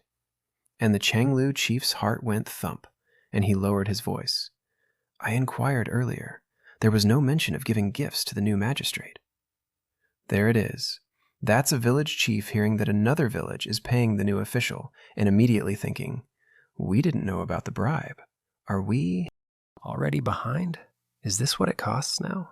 That's what an official means to these people. That's the baseline. And Zhao Chang was baffled for a second, then shook his head hard. "Uncle, you misunderstand. Our chief is thanking him for teaching us the heated brick bed." "What is a heated brick bed?" So Zhao Chang explained it, and then added, "Uncle, don't worry. The young magistrate ordered my brother Yang to go to every village in Qingchuan and teach everyone.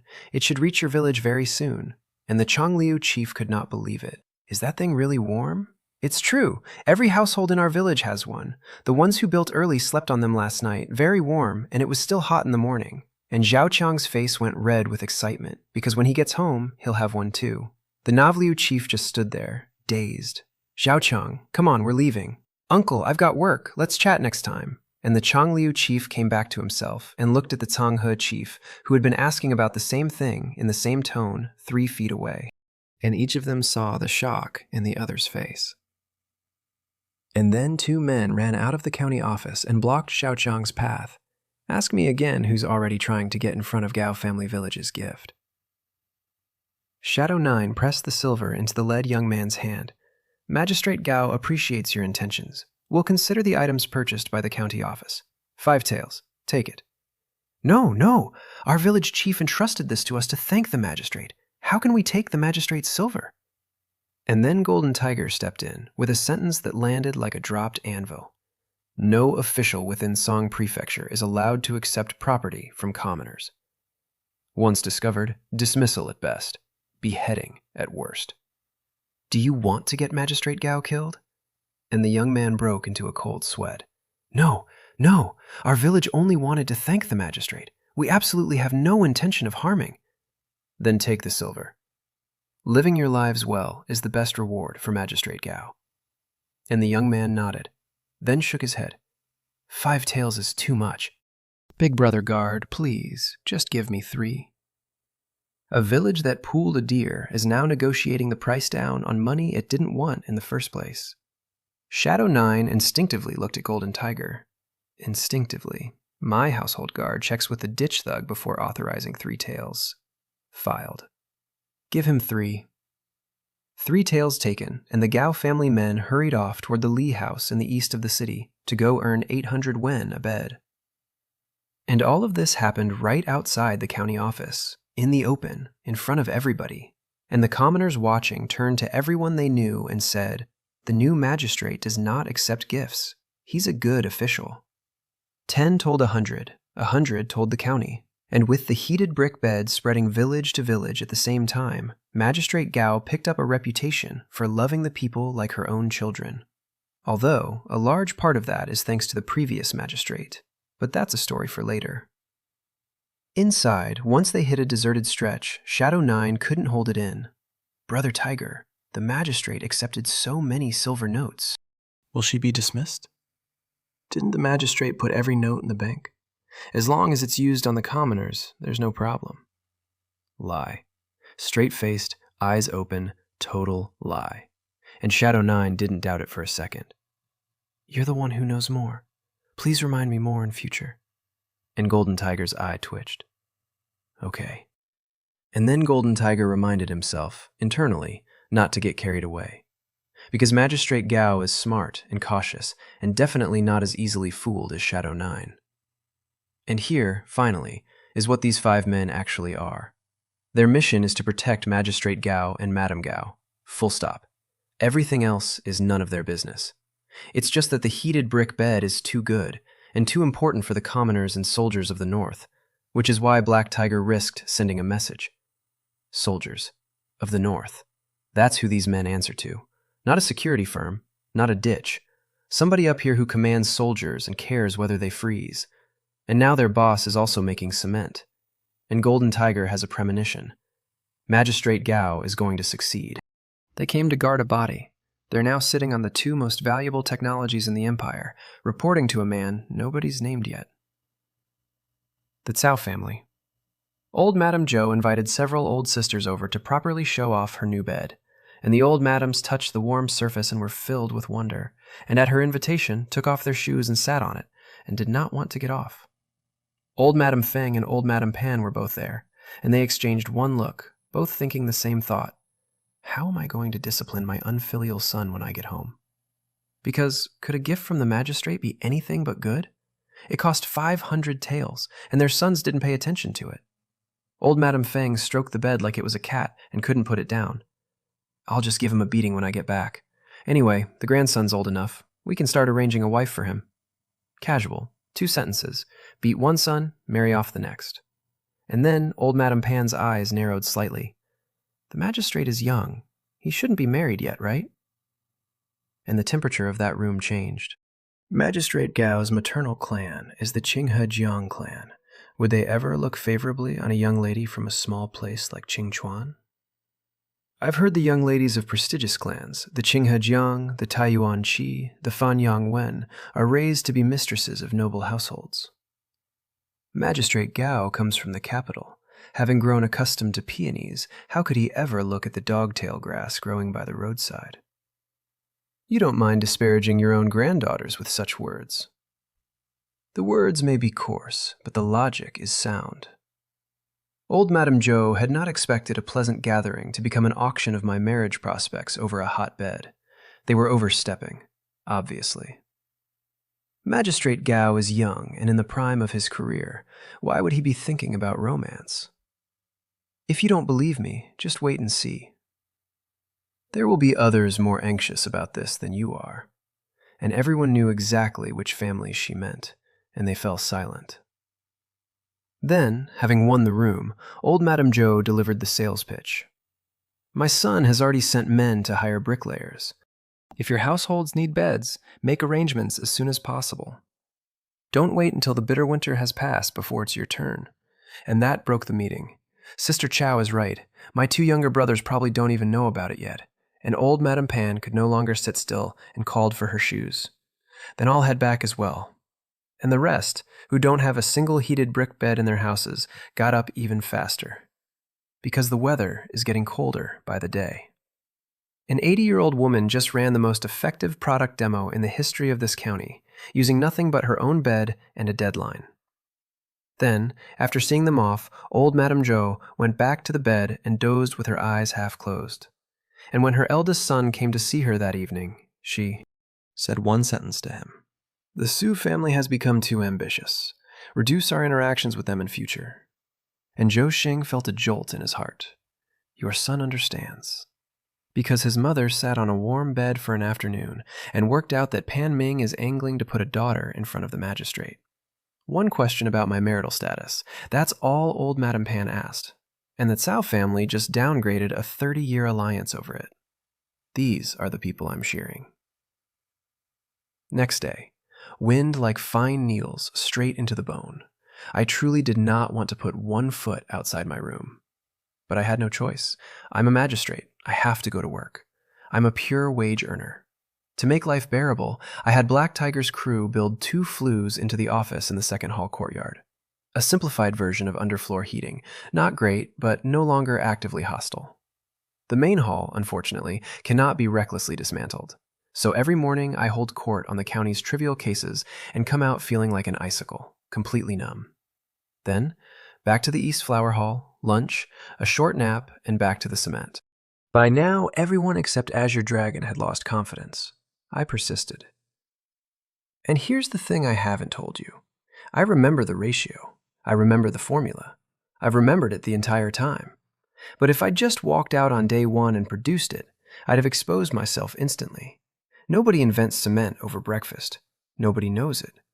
So I've been running experiments for days, in the cold, in front of witnesses. Everyone has seen the hardship. And when it works, success will look like the expected result of visible suffering, not a miracle that needs explaining. That's what 134 failures were for. I didn't fail my way to cement. I manufactured a paper trail. Attempt 135 finished in a completely unremarkable fashion, and I went still for a long moment. And just as everyone braced for another failure, I reached into the water basin and lifted out a solidified gray block. The cement has been created. Shadow 9 stopped dead. What did you just say, Magistrate? I stood up. This is cement. And he stared at the gray block in my hand. This is cement? And in a blink, Black Tiger, Azure Dragon, and all of them were around me, dazed, disbelieving. Because if cement weren't so important, they'd have told me to quit at attempt 100. They'd assumed several more months. Not today. Magistrate, may I take a look? Skywolf's gaze was fiery. I tossed it to him. He caught it, turned it left and right. It's gray and dusty. It doesn't seem special at all. Is it really that magical? Azure Dragon coughed softly. This subordinate did not mean to question the magistrate. Magistrate, may this subordinate crush it? Asked Azure Dragon, eyebrow up. Go ahead and try. He weighed it in his hand, then picked up a stone of similar size off the ground. The cement was lighter. Cement in the left, stone in the right. Brute force on both at once, and neither cracked. Try using your internal energy, said Black Tiger from the side. Grunt. An Azure Dragon channeled his internal energy and crushed the stone into dust, bit by bit, in his hand. And to them, that was nothing rare. Black Tiger can do it. They all can. But I can't do it. And it was my first time seeing it. And I stood there with my eyes wide open, not blinking, screaming internally, so this is martial arts. This is internal energy. Nobody warned me. 6 days in this dynasty, and nobody mentioned that the men escorting me around can turn rocks into powder with their hands. And Shadow 9 said, quietly, Magistrate, this subordinate can also crush it. Ask me again what happens when a man with rock-crushing hands squeezes something that doesn't break. Is it still too late to learn martial arts now? Because I was already picturing it. Peerless martial arts. Leaping over city walls at will, entering the imperial palace whenever I felt like it. That would be truly carefree and happy. Shadow 9. And Black Tiger, who took the question completely seriously, bless him, offered a professional assessment. Magistrate, your bones have already set. The results would be minimal. You might as well start with the horse stance. Even if you never develop internal energy, it will strengthen your body. Because in Black Tiger's professional opinion, Magistrate Gao isn't yet 20 and is still too thin and weak compared to other scholars the same age. No need. Ruthless refusal. Because I already have enough to deal with, and I'm not going shopping for more trouble. And also, think about what horse stance training actually involves. If my stance is wrong, they physically correct it. Hands, on my body. And what if they discover I'm a woman? I just turned down superpowers because the tutorial has a hitbox. Black Tiger. And Shadow 9 immediately, quietly, with total sincerity. Magistrate, you do not need to learn martial arts. This subordinate will protect you personally. And Black Tiger gave him a look of pure disapproval. He's not wrong to. That's a beautiful sentence and a terrible security posture. Then, Azure Dragon asked the question I'd been dreading. Magistrate, the cement is clearly lighter than the stone. So why is it harder than the stone? Because after crushing the rock, he'd gone at the cement block with internal energy too. And yes, it went to dust in the end. But he could feel the extra drain. It took him a few breaths longer. He didn't just observe it. He measured it with his hands. And now he wants the mechanism, and I stood there expressionless. How, exactly, am I supposed to explain hydration, crystal lattice formation, and compressive strength to this man? And, I read it in a book, won't survive this one. Because if the book were that detailed, why wouldn't it have the formula? He's one honest question away from unraveling my whole cover, and he has no idea. I don't know. Decisive headshake. And then, immediately, the counter. Isn't it better that it's harder than stone? Both road surfaces and city walls will be more secure. And Azure Dragon thought about it and decided I was right and that he'd been too fixated. The magistrate is right. Survived. I survived that with, I don't know, and a redirect. Magistrate, may I try my hand at a cement road surface? Black Tiger. Cupped hands. Respectful. Then go ahead and try. Many thanks, Magistrate. And from that point on, I did not lift one finger. I moved my lips. That's it. Black Tiger, Azure Dragon, and the rest did every scrap of the work. Having manpower is truly great. I stood there with my arms crossed like a foreman. Mix the cement and sand 1 to 5, so it won't easily go sandy or dusty. Mixed. Before you lay it, let the ground soak up enough water, or the cement will crack after. And as your dragon carried a bucket back and forth, one-handed, wetting the ground. Then the two of them laid the first cement floor in the history of this dynasty across the left side of my courtyard. Then a long wooden board to screed it flat. Then manhwa, because rain would ruin it, a frame with oilcloth stretched over the top. It's a pity there's no power trowel. It could have been smooth and shiny. 6 days ago, I was designing a toilet. Now I'm annoyed about surface finish. The standards creep fast. And I stood there, staring at it, lost in thought. Magistrate, are there any other issues? In this cold, the surface might crack. Wait half an hour, then spread 2 layers of straw over it to prevent freezing. Yes, Magistrate. Then, don't step on it for 2 days. Full cure takes a month. And I went to the study. Winter corvée plan perfected. Then, go find Assistant Magistrate Xiao and ask for a map of Qingchuan County. Yes, Magistrate. And while I waited, I closed my eyes and did eye exercises, because there are no glasses for sale in this fictional dynasty, and I have to prevent my own nearsightedness by hand. Shadow 9 came back fast, and the map left me speechless. It was too crude. 3 town names, 11 village names, a few dozen mountains, 2 rivers. That's it. That's the entire map of my county. That's not a map. That's a rumor with a border. Magistrate, is there a problem with the map? No. I'd make do. So, the brick kiln needs to be near a water source. The cement kiln goes downwind and downstream, away from people, because I know exactly what a cement kiln does to the air and the water, and I'm not building the North's first industrial disaster in year 1. And ideally right next to a limestone mine, to source locally and cut costs. I marked 3 candidate sites for the brick kiln. For the cement kiln, I'd have to ask Xiao Mingli where Qingchuan's limestone is. Then I put my forehead in my hand. Because it doesn't matter where I build any of it, the primary task is still the roads. Otherwise, transportation costs eat everything. You can't have a factory without a road. You can't build a road without the factory. That's the trap this county has been in for 1,000 years, and I have 15 days and several thousand freezing men to break it. Young master, young master!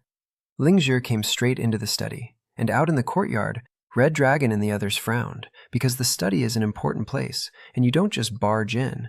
That's a maid too presumptuous from being favored. What is it? The Chen family.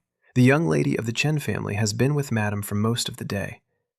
Tomorrow she wants to invite Madame out to listen to opera. The day after, she wants to go view flowers at the unfinished villa of the previous magistrate. I blinked. Which young lady of the Chen family? And Lingzhi's eyes went wide. Reglish Chen's daughter. She said she'd met you. Shuir said her intentions were not really about the drinking. She's up to something, and told me to run and tell you. Huh? I looked, I am told, completely bewildered. Ulterior motives.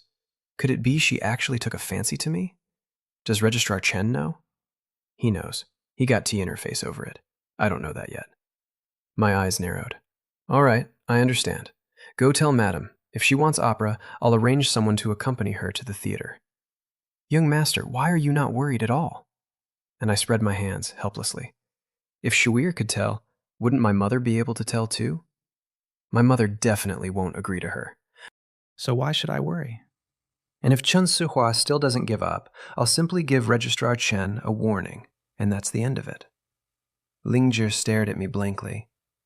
It seemed I was right. Madame couldn't possibly agree. Note the actual mechanism here. The girl is trying to get to me through my mother at an unfinished villa outside the walls on a specific day at a specific place, and her father wants me dead. And I just filed the whole thing under romance problem and moved on to my map. Shadow 9. Notify Assistant Magistrate Xiao to gather everyone for a meeting at Qinmian Hall tomorrow morning. Magistrate, what is a meeting? I was slightly taken aback. Right.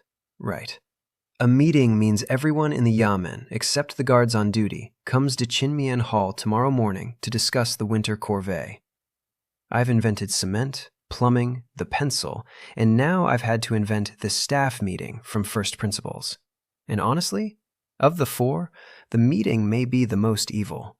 Tomorrow will be a tough battle. So I decided to rest and recharge, and the second he left, I abandoned the study, went straight to my bedroom, lay down on my warm kang, and fell asleep. Next morning, light drizzle, adding a fresh layer of misery to an already cold day. Breakfast, hand warmer clutched to my chest, brisk walk to Chinmian Hall. I thought I'd arrived quite early.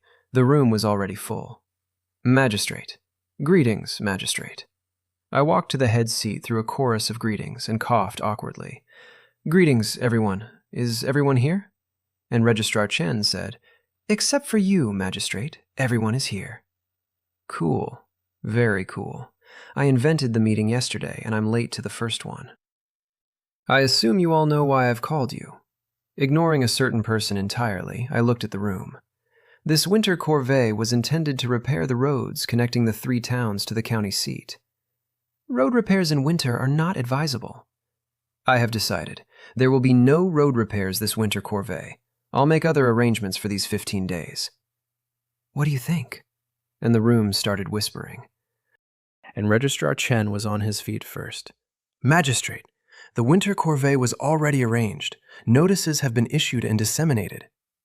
For you to suddenly say we won't repair them? Changing orders as fast as morning turns to evening? How will the common people view the county government? How will they view you?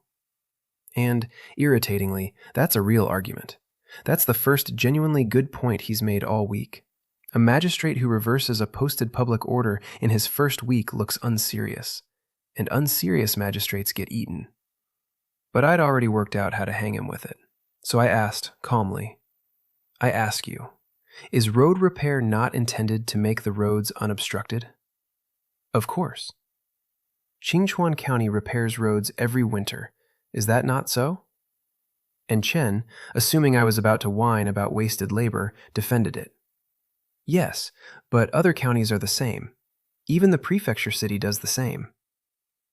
Ask me again what happens when you repair the same road every winter for 30 years and it's still not fixed. And I curled my lips. Then, if there were now a way to change that, so that we never have to repair roads in winter again. Would you say that's good or bad? Nonsense! Of course that's a good thing. But Registrar Chen did not want to say it, and his old face went red. He walked into that. He set it up himself with other counties do the same, and I just made him choose between admitting I'm right and admitting he'd rather the roads stay broken. Does anyone else have questions? Nobody spoke. So I got serious. I gathered everyone today precisely to pool our collective wisdom. In future meetings, everyone is free to speak and voice opinions. If you don't speak well, it doesn't matter. If you speak well, you'll be rewarded according to your contribution. I am not a divine being. I will have oversights. You are all part of this county government. Only by working together to find the gaps and fill them can we make Qingchuan orderly and prosperous. So if you have questions, speak them out. And from Assistant Magistrate Xiao down to the smallest runner, that room was shocked. Especially the minor runners, who had never in their lives seen a magistrate be kind. They stood back in the corner, going red as monkeys, looking at each other, excited, happy, because for the first time they felt presence. They felt like they were part of something. Nobody has ever asked them anything before. County Lieutenant He sat up straight, then, seeing I was standing, stood up too, and I looked at him with eyes full of encouragement, assuming he had something to say. County Lieutenant He, Magistrate is right. This subordinate is ready to listen to the magistrate's orders at any time, and sat back down. My mouth twitched. The way he sat down was exactly a social introvert praying not to get called on. Magistrate, may this subordinate know why road repairs in winter are not advisable? Gao Feng, cupped hands, actually asking. So I told them. Following what was described in a book, I have created a substance called cement, which can be used to repair roads. Cement makes the surface smooth and clean, and the roads unobstructed. But the temperature in winter is too low. Laying cement in this cold causes peeling, flaking, and cracking, and greatly reduces the lifespan of the road.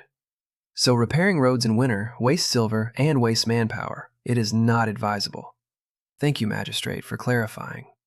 And the whole room went, oh, so that's how it is, and stopped opposing me entirely, because I gave them the reason, that's all. That's the entire trick. I explained why, in a building where explanations have never been distributed to staff, and a hall full of skeptics converted in one paragraph. Registrar Chen felt that shift and panicked. Then if we're not repairing roads, what does the magistrate intend to do? And I nearly thanked him out loud. The man keeps feeding me lines, every single time. Assistant Magistrate Zhao, how many people are currently serving the winter corvée? He opened his register, stood. Reporting Magistrate. As of yesterday, 3,952. Nearly 4,000. The number was 2,000 last year. Good. Sit. I estimate the total won't exceed 4,500. How to reasonably arrange these people is something we all need to brainstorm. And Chen sneered. After all that talk, Magistrate, your other arrangements amount to absolutely nothing. I am new here and lack sufficient understanding of Qingchuan. I wanted to hear everyone's opinions first. Is there something wrong with that?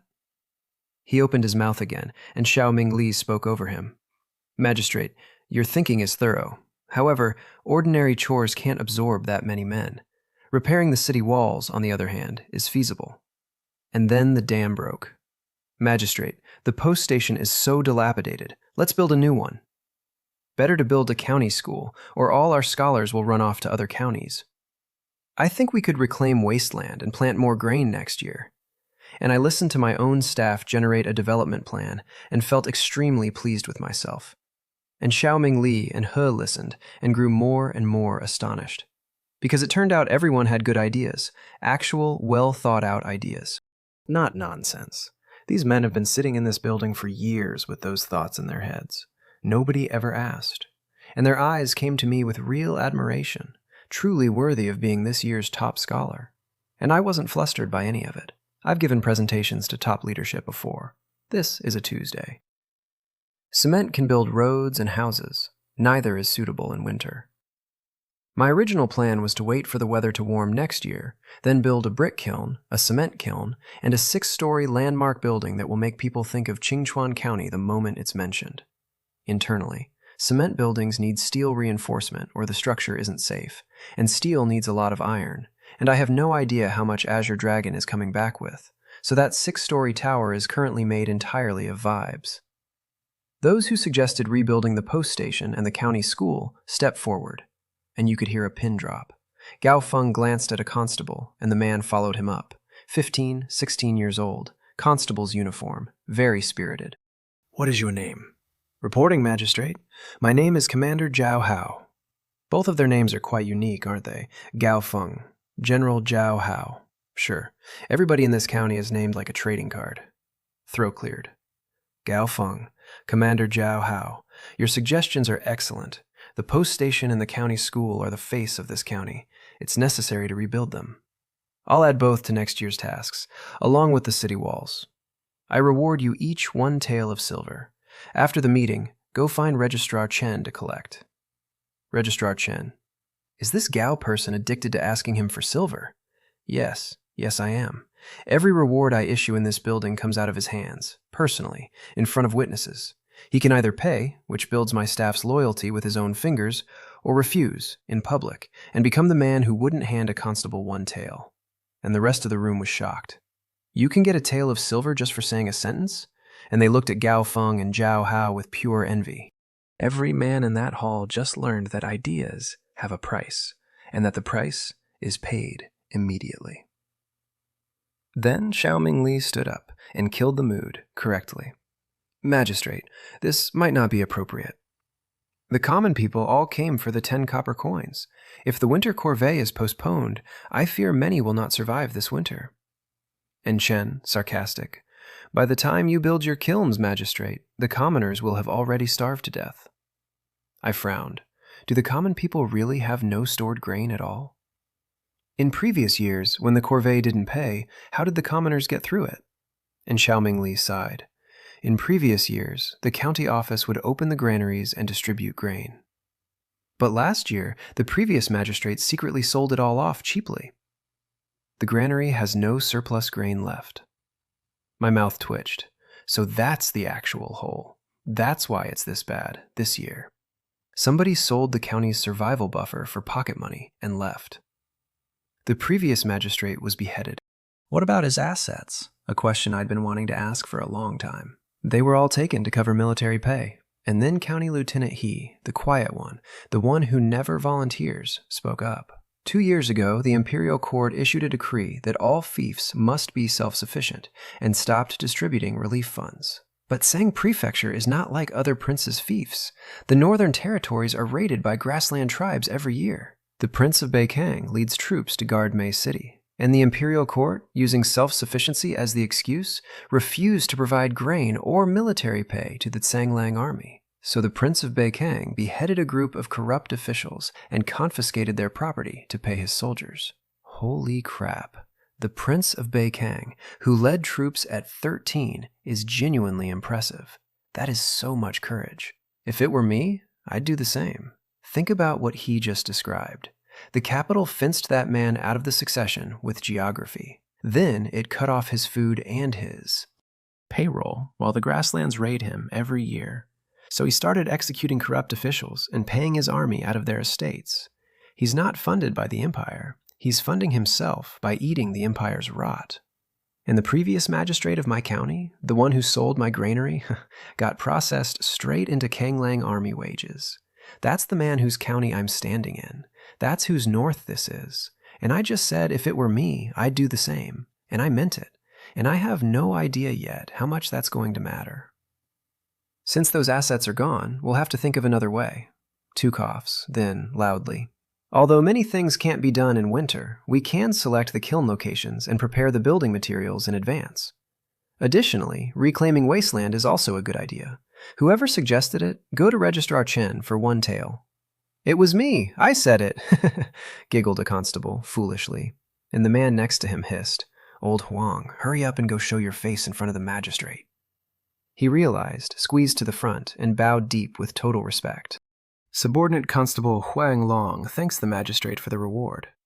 Standard square face, honesty and integrity coming off him in waves. This is the reward you deserve. Very good. I hope you continue. Then I scanned the room and smiled. This first meeting of the county office has concluded successfully. Assistant Magistrate Xiao, County Lieutenant He, and Gao Feng stay behind. Everyone else, back to work. And Registrar Chen's eyes went wide. Why leave him out? Alone? What does this Gao person mean? Magistrate Gao, Registrar Chen, please go settle the silver for Gao Feng and the others. Don't make them wait for you all day like I have to. And Xiaoming Li and He's heads both turned to look at him. Because that's the second time in 1 week the magistrate has publicly implied that the registrar withholds money, and this time she did it while rewarding staff. Chen deflated, turned with an awkward expression, and left. Out of the room, out of the meeting, out of the map. Spread out the map. Shadow 9 laid it on the desk. You 3 are more familiar with Qingchuan than I am. I've chosen these 3 locations for the brick kilns. Speak freely. And Xiaoming Li went straight at it. Magistrate, Chenglu village is quite far from the county town. Transportation is difficult. I'd choose the Yang family village location. And 5 words came out of my mouth. We can use the waterway. And County Lieutenant He's eyes lit up. Because if you can use the water, there are so many places you can reach. And then his face fell, and he said it with real regret. Unfortunately, we don't have a pier, nor do we have any boats. And I went silent. Ask me again what a county with 2 rivers has been doing for 1,000 years without a single boat. Magistrate, why not just choose Yang Family Village? Xiaoming Li suggested. Hum of acknowledgement. Filed. The waterway isn't dead, it's just queued. Pier goes on the list. What about the cement kiln? I want it near a limestone mine to cut transport. Which mountain has limestone? And on this, Gao Feng happened to know. Magistrate, Wuyuan Mountain has a limestone mine. Wuyuan Mountain? I looked at where it sat on the map, and my expression went subtle, the specific subtlety of a woman watching the cost of cement climb a hill in real time. Does the magistrate find it difficult to mine, or too far to transport? Let's choose it. Those problems can be overcome. Then, to Xiaoming Li, from now on, you handle the trivial cases yourself. Because I am truly tired of petty theft and neighborhood disputes. And I sincerely hope there aren't any major cases either. I'd like to live a long life. Is Magistrate Gao preparing for the cement kiln? Yes, the preliminary work is extensive and it costs money. No work can be done in winter, but we can still negotiate some business. The subordinate obeys. Then the other two. County Lieutenant He, Gao Feng, use the last few days to strengthen training for the soldiers and runners, improve their combat effectiveness. Clearing the road into the mountains is up to you. Yes, this subordinate accepts the order. Yes, this subordinate accepts the order. All right, back to work. Take care of your health. The future of Qingchuan County still needs you. And all three of them suddenly felt the weight of it land on their shoulders. Also, quietly, clearing the road into the mountains means there's something in those mountains that a road crew shouldn't meet alone. Nobody said what. Everybody understood. I headed back to the Baogao courtyard to write up the meeting before I forgot it, because every single thing in that room was a project that needs money, and I have none. And Lingzhi came sprinting. "Young master, it's bad!" Heart lurch. What happened? And Lingzhi said it with fury. Madam went to the opera with Madame Zhou today, and that Miss Chen suddenly appeared, serving tea and water to Madam, fawning over her. People nearby saw it and thought you were going to marry her. My mouth twitched. Don't worry, it's not a big deal. But many people think you're going to marry her. And I couldn't help reaching out and pinching her puffed-up, bun-like cheeks. Look how anxious our Lingzhi is. She jumped back 2 steps, covering the pinched side of her face. "Young master." And then I noticed the rest of the courtyard watching. "Let's go. It's getting late. Let's go pick up Madam." Red Dragon. "Dot?" Heibao. "Dot." Both of them looked up at the sky simultaneously. It was clearly extremely bright outside. Magistrate Gao really does know how to tell a lie with her eyes wide open. The theater. Madame Jiang and Madame Zhou in a second-floor box, watching 2 actresses on the stage below, and Chen Suhua standing to the side like a virtuous young wife, topping up hot tea, adding charcoal. Her intentions were not exactly hidden, magnanimous on the surface, full of little schemes underneath. Madame Jiang didn't like her, but, considering how difficult it is for women to make their way in this world, she didn't chase the girl off. That's my mother in one line. She can see the whole scheme, she dislikes the girl, and she still won't shove a 16-year-old out of a room, because she knows exactly how few moves that girl has. Unfortunately, Chen Suhua relied on that soft heart, and started sending her maid out for snacks, in and out, so nobody in that theater could possibly miss who was attending Madame Gao. And after one act, Madame Jiang had no heart for more. And Madame Zhou, who reads a room like a ledger, took her hand and said pleasantly, "I hear the heated brick bed invented by Magistrate Gao has already reached the 6th village. Magistrate Gao is devoted to the people. I suppose he won't be settling down too early, right?" Perfect assist, and my mother took it clean. "Yes, when my husband was serving in Lizhou, a close friend and I planned to arrange a marriage between our children. But Chen Ge told me that a man should establish his career before starting a family, and then I shouldn't arrange his marriage before he comes of age. His father supported him after he found out. What can I do? I can only let the father and son be." Flawless. Unarguable. Cites a dead. Husband as a cosigner. There is no counter to that. And Madame Zhou pushed the knife the last inch, joking, "Magistrate Gao is so young. He'll eventually return to the capital.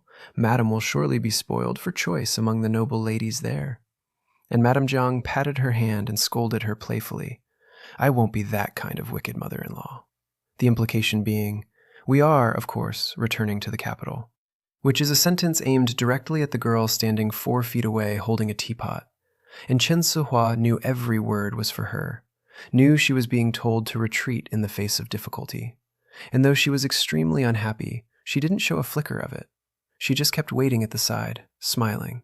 And Madame Zhou caught that out of the corner of her eye and couldn't help praising her internally. She's someone who can keep her composure. And Madame Jiang's expression never changed either, because whether in Qinghe, Lizhou, or the capital, there is no shortage of noble daughters with exactly that temperament. She's seen too many. She prefers someone simpler. 2 women just fought an entire campaign over my marriage, using nothing but tea, opera, and compliments, and the loser never stopped smiling. Then they came out, and Shuir spotted the carriage. "Madam, young master has come to pick you up." And I, having heard from Lingzhi that she was out, lifted the curtain and got down. Originally, I intended to wait outside the carriage, like a good son. It was too cold. I followed my heart and stayed inside. "Mother, your son has come to take you home," said with a somewhat guilty conscience.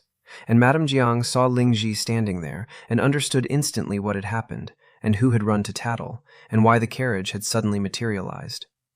"Chengge, this is Madame Zhou." This commoner greets Magistrate Gao. "Greetings, Madame Zhou," with the etiquette of a junior, because she's my mother's friend, and rank is not the only thing in a street. And then Chen Suhua walked over, bowed, and smiled. "Greetings, Magistrate Gao." My eyes narrowed for exactly one beat. No need for formalities. She opened her mouth to say something. "Magistrate Tang, from the second floor of the tea house across the street. When will you arrange the heated brick bed in our city?" You can't just care about those country bumpkins and ignore the lives of the people in the city, can you? I looked up. 3 young masters, brocade ropes, standing at the window looking down at me with open provocation. Calm. Composed. You're not satisfied? Not satisfied? Why can the country bumpkins learn it for free, while we in the city have to pay to hire someone? Because, in their view, a magistrate valuing peasants more than them is a personal insult. And to this, I said, sternly, at volume, in the middle of a public street, "Then just hold it in!" The 3 young masters. Every other commoner present. Madame Zhang did not expect that and looked at me with genuine worry. And then I stood up straight and let them have the rest. Whether they are people of the city or people of the countryside, they are all people of Qingchuan County. I am the magistrate of Qingchuan. What I must do is my utmost to let the people survive. But I am not a god. I cannot take care of everyone at once. You feel it is unfair. But tell me, without the country folk, can I count on you to farm and reclaim the wasteland? How could that possibly be? The 3 of them stood there with nothing, and one of them, unable to bear the scornful gazes coming up at him from the street below, slammed the window shut. And in the room next to theirs sat an old man and a jewel. The youth held a sword and scoffed. Self-inflicted humiliation. And the old man sipped his tea and said it thoughtfully. Did the imperial court misjudge? Aren't you able to divine? Calculate it, the youth suggested. And the old man pinched his fingers and smiled. You will get beaten today. The youth turned his face away. Boring. And the old man put his hand down, and his smile went away. An alien star has descended, bringing fortune and misfortune. I hope she is really a good official sent to Qingchuan, and not another wolf in sheep's clothing. She. Read that again. He said she. There is an old man in a tea house in my county who just correctly identified from across the street that the magistrate of Qingchuan is a woman from somewhere else, and his only concern is whether I'm any good. Meanwhile, in the carriage, I gave Shadow 9 an order. Go investigate those 3, their identities, and who they've been in contact with recently. And Shadow 9 jolted. Magistrate, do you suspect they were bought off by someone? And I said it, nonchalantly, and it's the sharpest thing I've said all week. Would anyone with a brain question this magistrate in the middle of the street? Are they not afraid I might throw them into prison? Ask me again who paid 3 rich idiots to shout at me in public, and what it says that the answer is somebody I've already met. That's what it looks like when a man has support behind him and feels emboldened.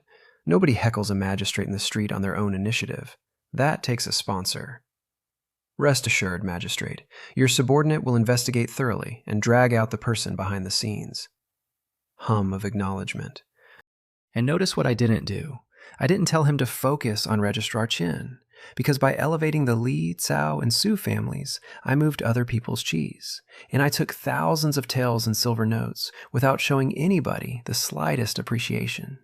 So it's entirely possible the local bullies are just annoyed and met someone to bother me. I have accumulated so many enemies in 7 days that I genuinely cannot narrow it down. Then I noticed Shadow 9 still standing there. You're not leaving yet? Your subordinate will escort you back to the yamen first. Fine, fine. It's because I'm so weak that he worries. I dropped the curtain and leaned back and thought, wearily, that I do not have enough manpower. Because yes, I won hearts at the yamen today, but hearts can't be bought in a day or 2, and if they could be, then it's because there's profit in it, And the moment a bigger prophet walks by, betrayal happens in a heartbeat. Then a flash of inspiration. I lifted the curtain again. It's so cold in winter. There must be quite a few refugees, right? Shadow 9 shook his head, about to say he didn't know, and the carriage driver answered, Magistrate, every winter in Qingchuan, people who can't survive band together and go to Tsang Prefecture, or to the capital. I was shocked. Nobody comes to Qingchuan? Magistrate, you're joking. The people of Qingchuan can't survive here themselves. Who would come? I had not expected that my county is a place that refugees look down on. Refugees. People with nothing, fleeing for their lives in winter, and they take one look at Qingchuan and keep walking. Sorry, my mistake. Curtain down. It seems I'll have to start with the Yamen runners and County Lieutenant He's soldiers instead. Back at the Yamen, I ran straight into Registrar Chen on his way out. He stopped, bowed. Magistrate. I nodded, walked a few steps, then turned around. Registrar Chen, don't leave yet. I have something to say to you. He frowned. I wonder what. Business you have with me? I looked around and pointed at an open area. Nowhere to hide, nowhere to listen. Let's talk over there. His eyes narrowed. He followed. The weather was too cold to beat around the bush. Registrar Chen, do you know why I came to Qingchuan? It's because I offended some powerful officials in the capital. That's why I was demoted here. And Registrar Chen was greatly shocked, because he never expected the Gao person to volunteer that. I am grateful for your daughter's affection, but I truly do not wish to implicate you and your entire family. Then the sigh. Deep, tragic, devastating. Alas, the powerful officials of the capital are tyrannical. I cannot afford to offend them, and I don't know if I can escape them. If they were to send people to kill me in Qingchuan County, the family of Registrar Chen, who is betrothed to me, would likely suffer the disaster of extermination. And Registrar Chen's face went. Magistrate Gao, please be careful with your words. When did your subordinate ever say I wanted to betroth my daughter to you? That is absolutely not the case. And I widened my eyes and acted even more shocked than him. It isn't. Then why was the young lady of your household serving by my mother's side today? And Registrar Chen had absolutely no idea. His old face went red, and he made a private note to confine his daughter the second he got home. And his expression told me everything, exactly as I'd guessed. Now look at the machine I just built. He wants me killed by the capital. Fine. But I've now told him, to his face, that when the capital comes for me, it comes for the family betrothed to me as well. And his daughter has spent all week publicly attaching herself to my mother in front of the entire county. So he can't let her near me. He also can't let anyone think she was near me. I just turned his own daughter's crush into a leash and handed him the other end and made him grateful to hold it. Registrar Chen, I know you don't like me and keep trying to trip me up. He opened his mouth to protest. Although you haven't succeeded, your perseverance is commendable. And Registrar Chen blew his beard and stared, because is there any other person surnamed Gao who insults people like this? However, I am not gold or jewelry. It's normal for some people to dislike me. But as we're both in this yamen, I hope Registrar Chen can distinguish between public and private matters and not ruin his own future. And instantly, his face looked like a man who'd eaten a dead fly. But he had to say it. Your subordinate was not targeting you, Magistrate. It's just that the yamen has no money, and your subordinate was anxious, which is why I offended you with my words. I hope you won't blame me. As long as you believe your own words, Registrar Chen, that's fine. Nod, wave. All right, I've said all I have to say. You may go. Your subordinate takes his leave. He left in a hurry, and the instant he was inside his sedan chair, his face went dark. Back in the East Flower Hall, a wave of warmth hit me at the door, and I sat on my kang with hot tea and wrote up the meeting. And once it was all down on paper, I discovered there was quite a lot to do. Fortunately, I don't have to do any of it myself. Then I put down the pencil, rubbed my wrists, and stared at 4 big characters on the page with my brows furrowed. Training the soldiers. Because here's my qualification for that. In modern times, I worked, constantly, and I watched maybe 1 or 2 military dramas. So I know 3 things about training soldiers. weathered running, obstacle courses, drills. Forget it. Not thinking about it anymore. Wrote down all 3. Lingzhi, young master, give this to Black Tiger. Tell him to find County Lieutenant He and Gao Feng and urge them to strengthen the training. Off she ran. And Black Tiger, who is extremely familiar with weighted running and obstacle courses, read it and said, Miss Lingzhi, please trouble yourself to go back and ask the magistrate what a drill is and how it should be done. If County Lieutenant He asks me, I'll have an answer. Lingzhi thought about it, decided he was right, and ran all the way back. Young master, Black Tiger asks what a drill is and how to do it. Eyebrow up. A drill is a field exercise. Divide a team into 2 camps and compete, capturing the flag or hunting. She recited it to herself twice and ran back out. Thank you, Miss Lingzhi, cupped hands. And Black Tiger strode out of the East Flower Hall. Very quickly. Notably quickly, in fact. Lingzhi came back panting and covered in sweat, and I poured her a cup of warm water. Drink. Catch your breath. Thank you, young master. 2 cups, straight down. It wasn't urgent. You should have walked slower. And she stuck out her tongue. This servant was afraid of forgetting your words.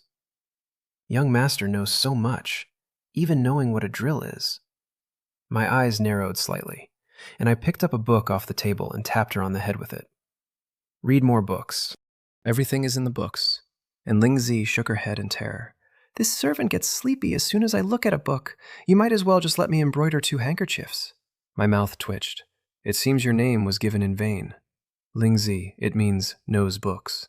And Lingzhi just laughed, cute and naive, entirely unbothered. That night, Black Tiger wrote down the composition and function of cement, and the drill method mentioned by Magistrate Gao. He stuffed the note into a small bamboo tube, went out the back door of the yamen, walked 2 streets to a grocery store, handed the tube to the shopkeeper, and bought a small jar of pickles, and went back to the yamen. The pickles. The pickles. Man ran a dead drop and bought a cover purchase on the way out, and at first light, the grocery shopkeeper tied that bamboo tube to the leg of a white carrier pigeon, fed it a handful of grain, and let it go. May City, 3 days later. Bai Ling walked into a study carrying a bamboo tube. Your Highness, Black Tiger has sent another letter. Another. And he handed it, with both hands, to the man sitting upright at the desk working through military affairs. Sword-like eyebrows, star-bright eyes. A face cold and stern as if carved with a knife. Black, casual robes. An aura of refined nobility and total indifference.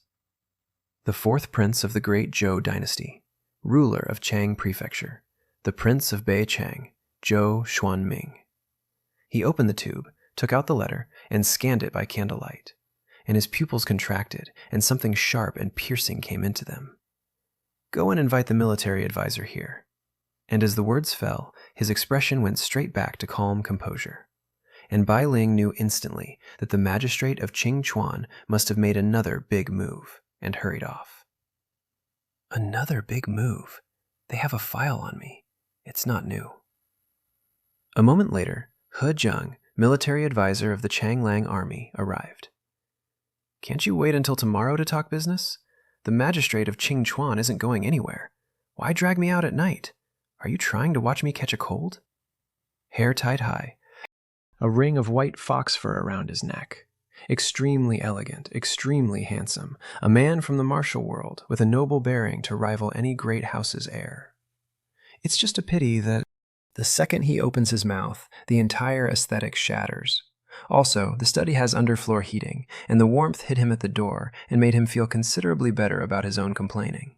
Everybody up here has been freezing for 1,000 years, and the Prince of Beicong has floor heating. Noted. Zhou Xuanming set the letter on the desk and tapped the surface twice. He Jiang stepped up, picked it up, and took a sharp breath. Does cement really have such miraculous effects? And the prince's voice came low and cold, and it was not a question. Black Tiger would not dare to spout nonsense. Ask me again what a prince who pays his army with dead men's estates does when he finds out a 20-year-old magistrate can build stone out of mud. And He Jiang laughed out loud. This magistrate of Qingchuan is a talent. And Zhou Xuanming pressed his temples. Do you think the imperial court would send someone with real substance to the north? And He Jiang's laughter stopped, dead. Because that's the thing, isn't it? The capital doesn't send good men here. The capital sends men it wants gone. So a magistrate with real ability arriving in Qingchuan isn't a gift, it's an anomaly. And in this prince's experience, anomalies are inserted. Then He Jiang clicked his tongue. Perhaps the court misjudged? Wasn't a dignified third-place scholar also exiled to Qingchuan County? There is no news from the capital yet.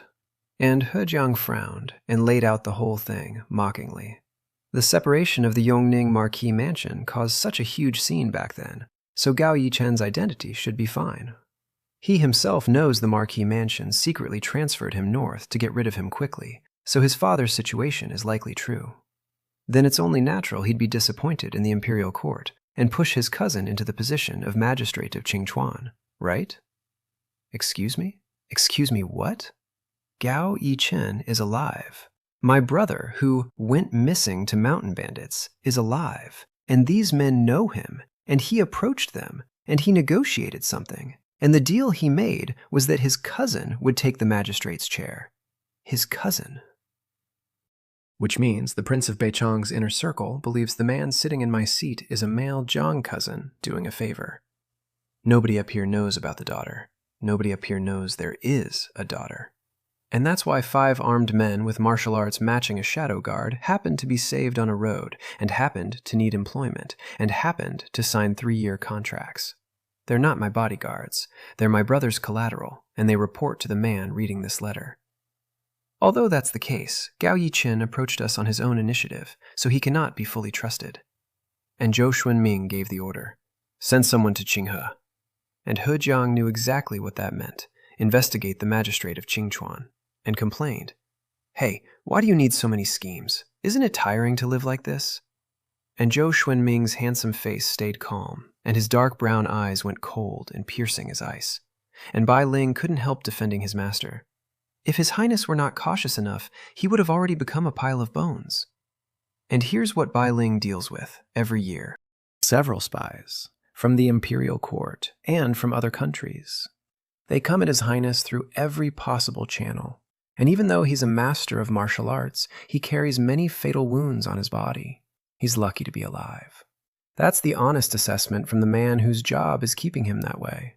And the spies are endless. So Bai Ling investigates the background of every unfamiliar face that comes near him. That's the whole strategy. That's all they've got. The court fenced him out of the succession, cut his grain, cut his pay, and then kept sending people to kill him anyway. He was 13 when he saved their northern gate. Within 2 months, I'll find out his entire ancestral history. He Jiang realized he'd said the wrong thing, touched his nose, and changed the subject awkwardly. With the heated brick bed as precedent, when it warms up and the cement kiln is built, I want to personally use cement to thicken and heighten the city walls, to more intuitively deter the enemy. Pause. Light cough. Does this count as stealing someone's secret recipe and competing with them for business? Zhou Xuanming was silent. But it's useless, even if he knows. You're dirt poor. You definitely can't afford to buy it. And then he spread his hands and simply became a rogue about it. The prince stared at him with deep eyes. He Jiang instantly cowered. All right. If this person's identity checks out, I'll trick him into coming over to earn silver for you. How about that? He's a commoner. He surely won't refuse. And Zhou Xuanming told him to finish reading the letter. Because think about who this man actually is. Anyone who would agree to Gao Yichen's request to impersonate a magistrate is not somebody who follows rules. And this person has a business mind and insights into military affairs. That's the drill. That's my 2-camp capture the flag idea, which I got from 1 or 2 television dramas, arriving on the desk of a real general as evidence of my strategic mind. To use a talent like that only to earn silver would be a waste. Besides, it won't warm up until the middle or end of March. This can't be rushed. Instead, there's another matter. Notify all soldiers tomorrow. The entire army holds an exercise in 7 days. He Jiang was stunned. Why hold an exercise? And Zhou Xuanming, suspecting his advisor's brain had gone rusty, said it coldly. If you don't want the matter of the cement leaked, you'd better not do it.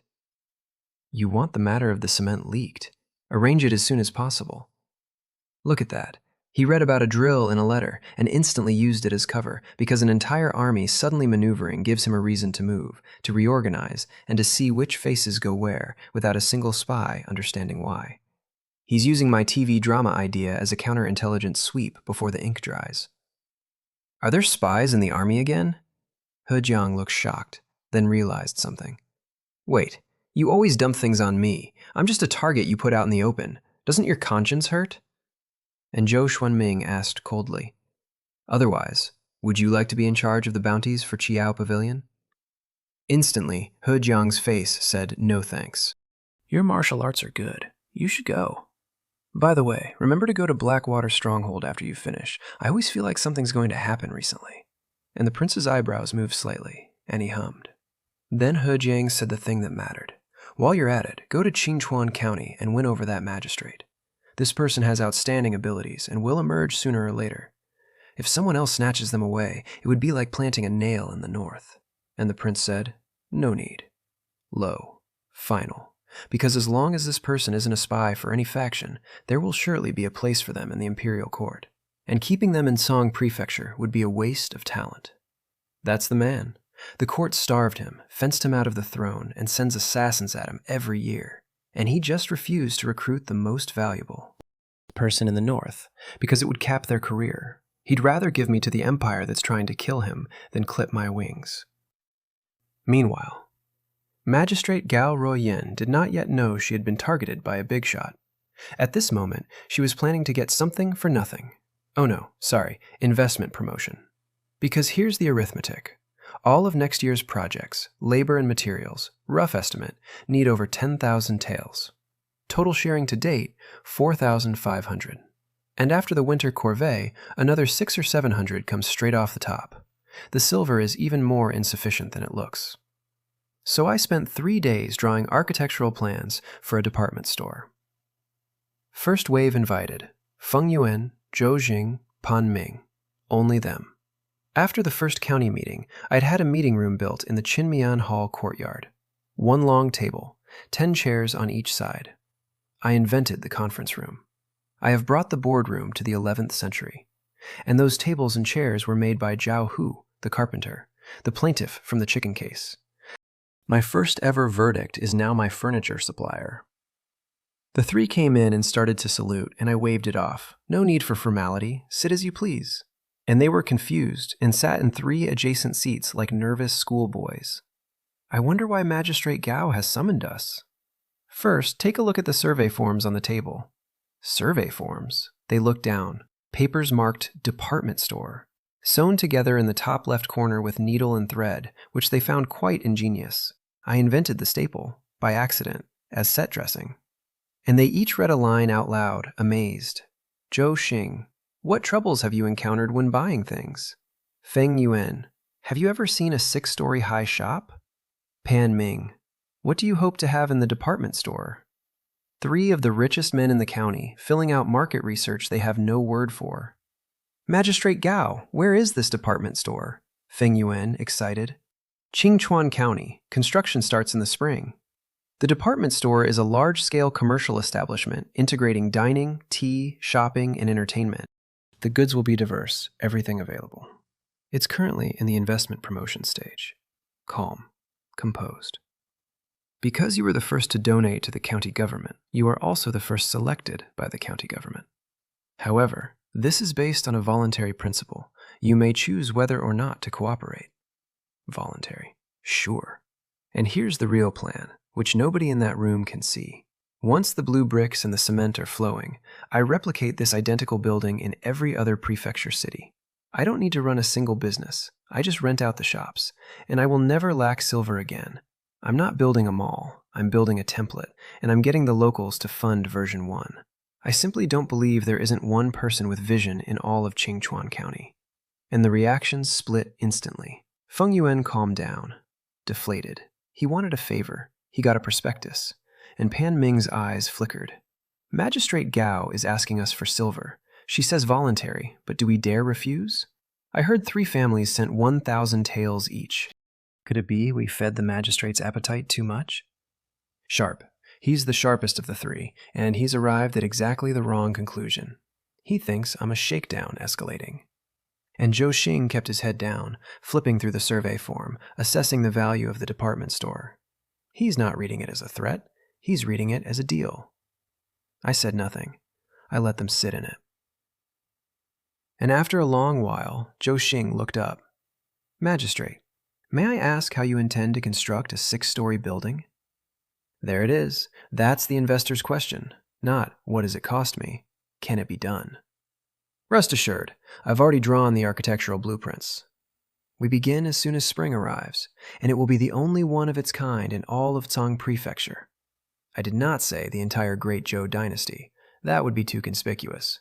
But once it's standing, there will be plenty of people happy to say it for me. And Zhou Xing was shocked. You drew them yourself, Magistrate? Calm nod. Indeed. However, before signing the partnership contract, I cannot show you the blueprints. But I pledge my official position as guarantee. On the day the department store is completed, you will have one more opportunity to choose. If you do not wish to proceed then, I will return your silver within half a year. And Feng Yuan and Pan Ming just stopped. Refund the silver? In half a year? That is likely something only Magistrate Gao would dare to say, because nobody in this dynasty has ever heard an official promise money back. Officials take. That's the whole relationship. That's been the entire relationship for 1,000 years.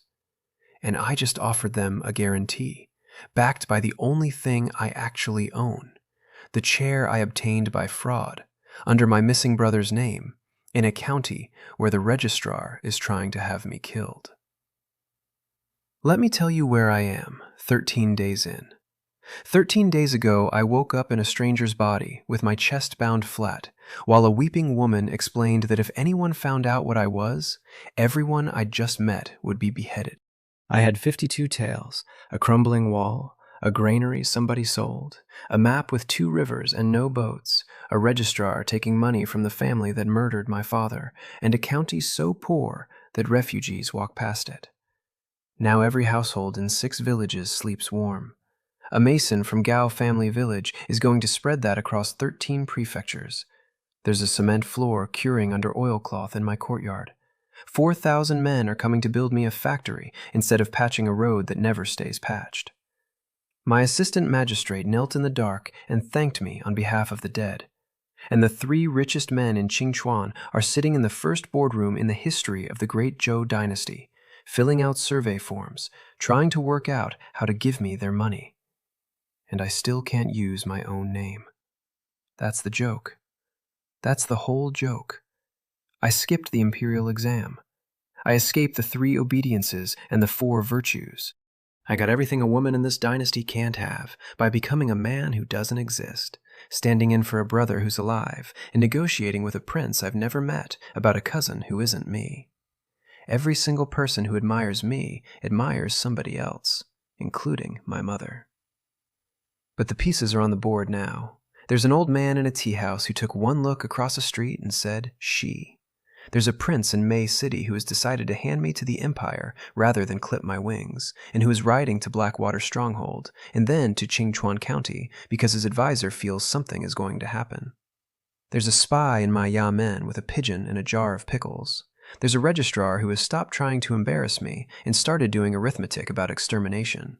And there's a girl in a pink cloak who wants to marry me, whose father would rather bury her than let her learn why she can't. Winter corvée starts on the 9th of the 11th month.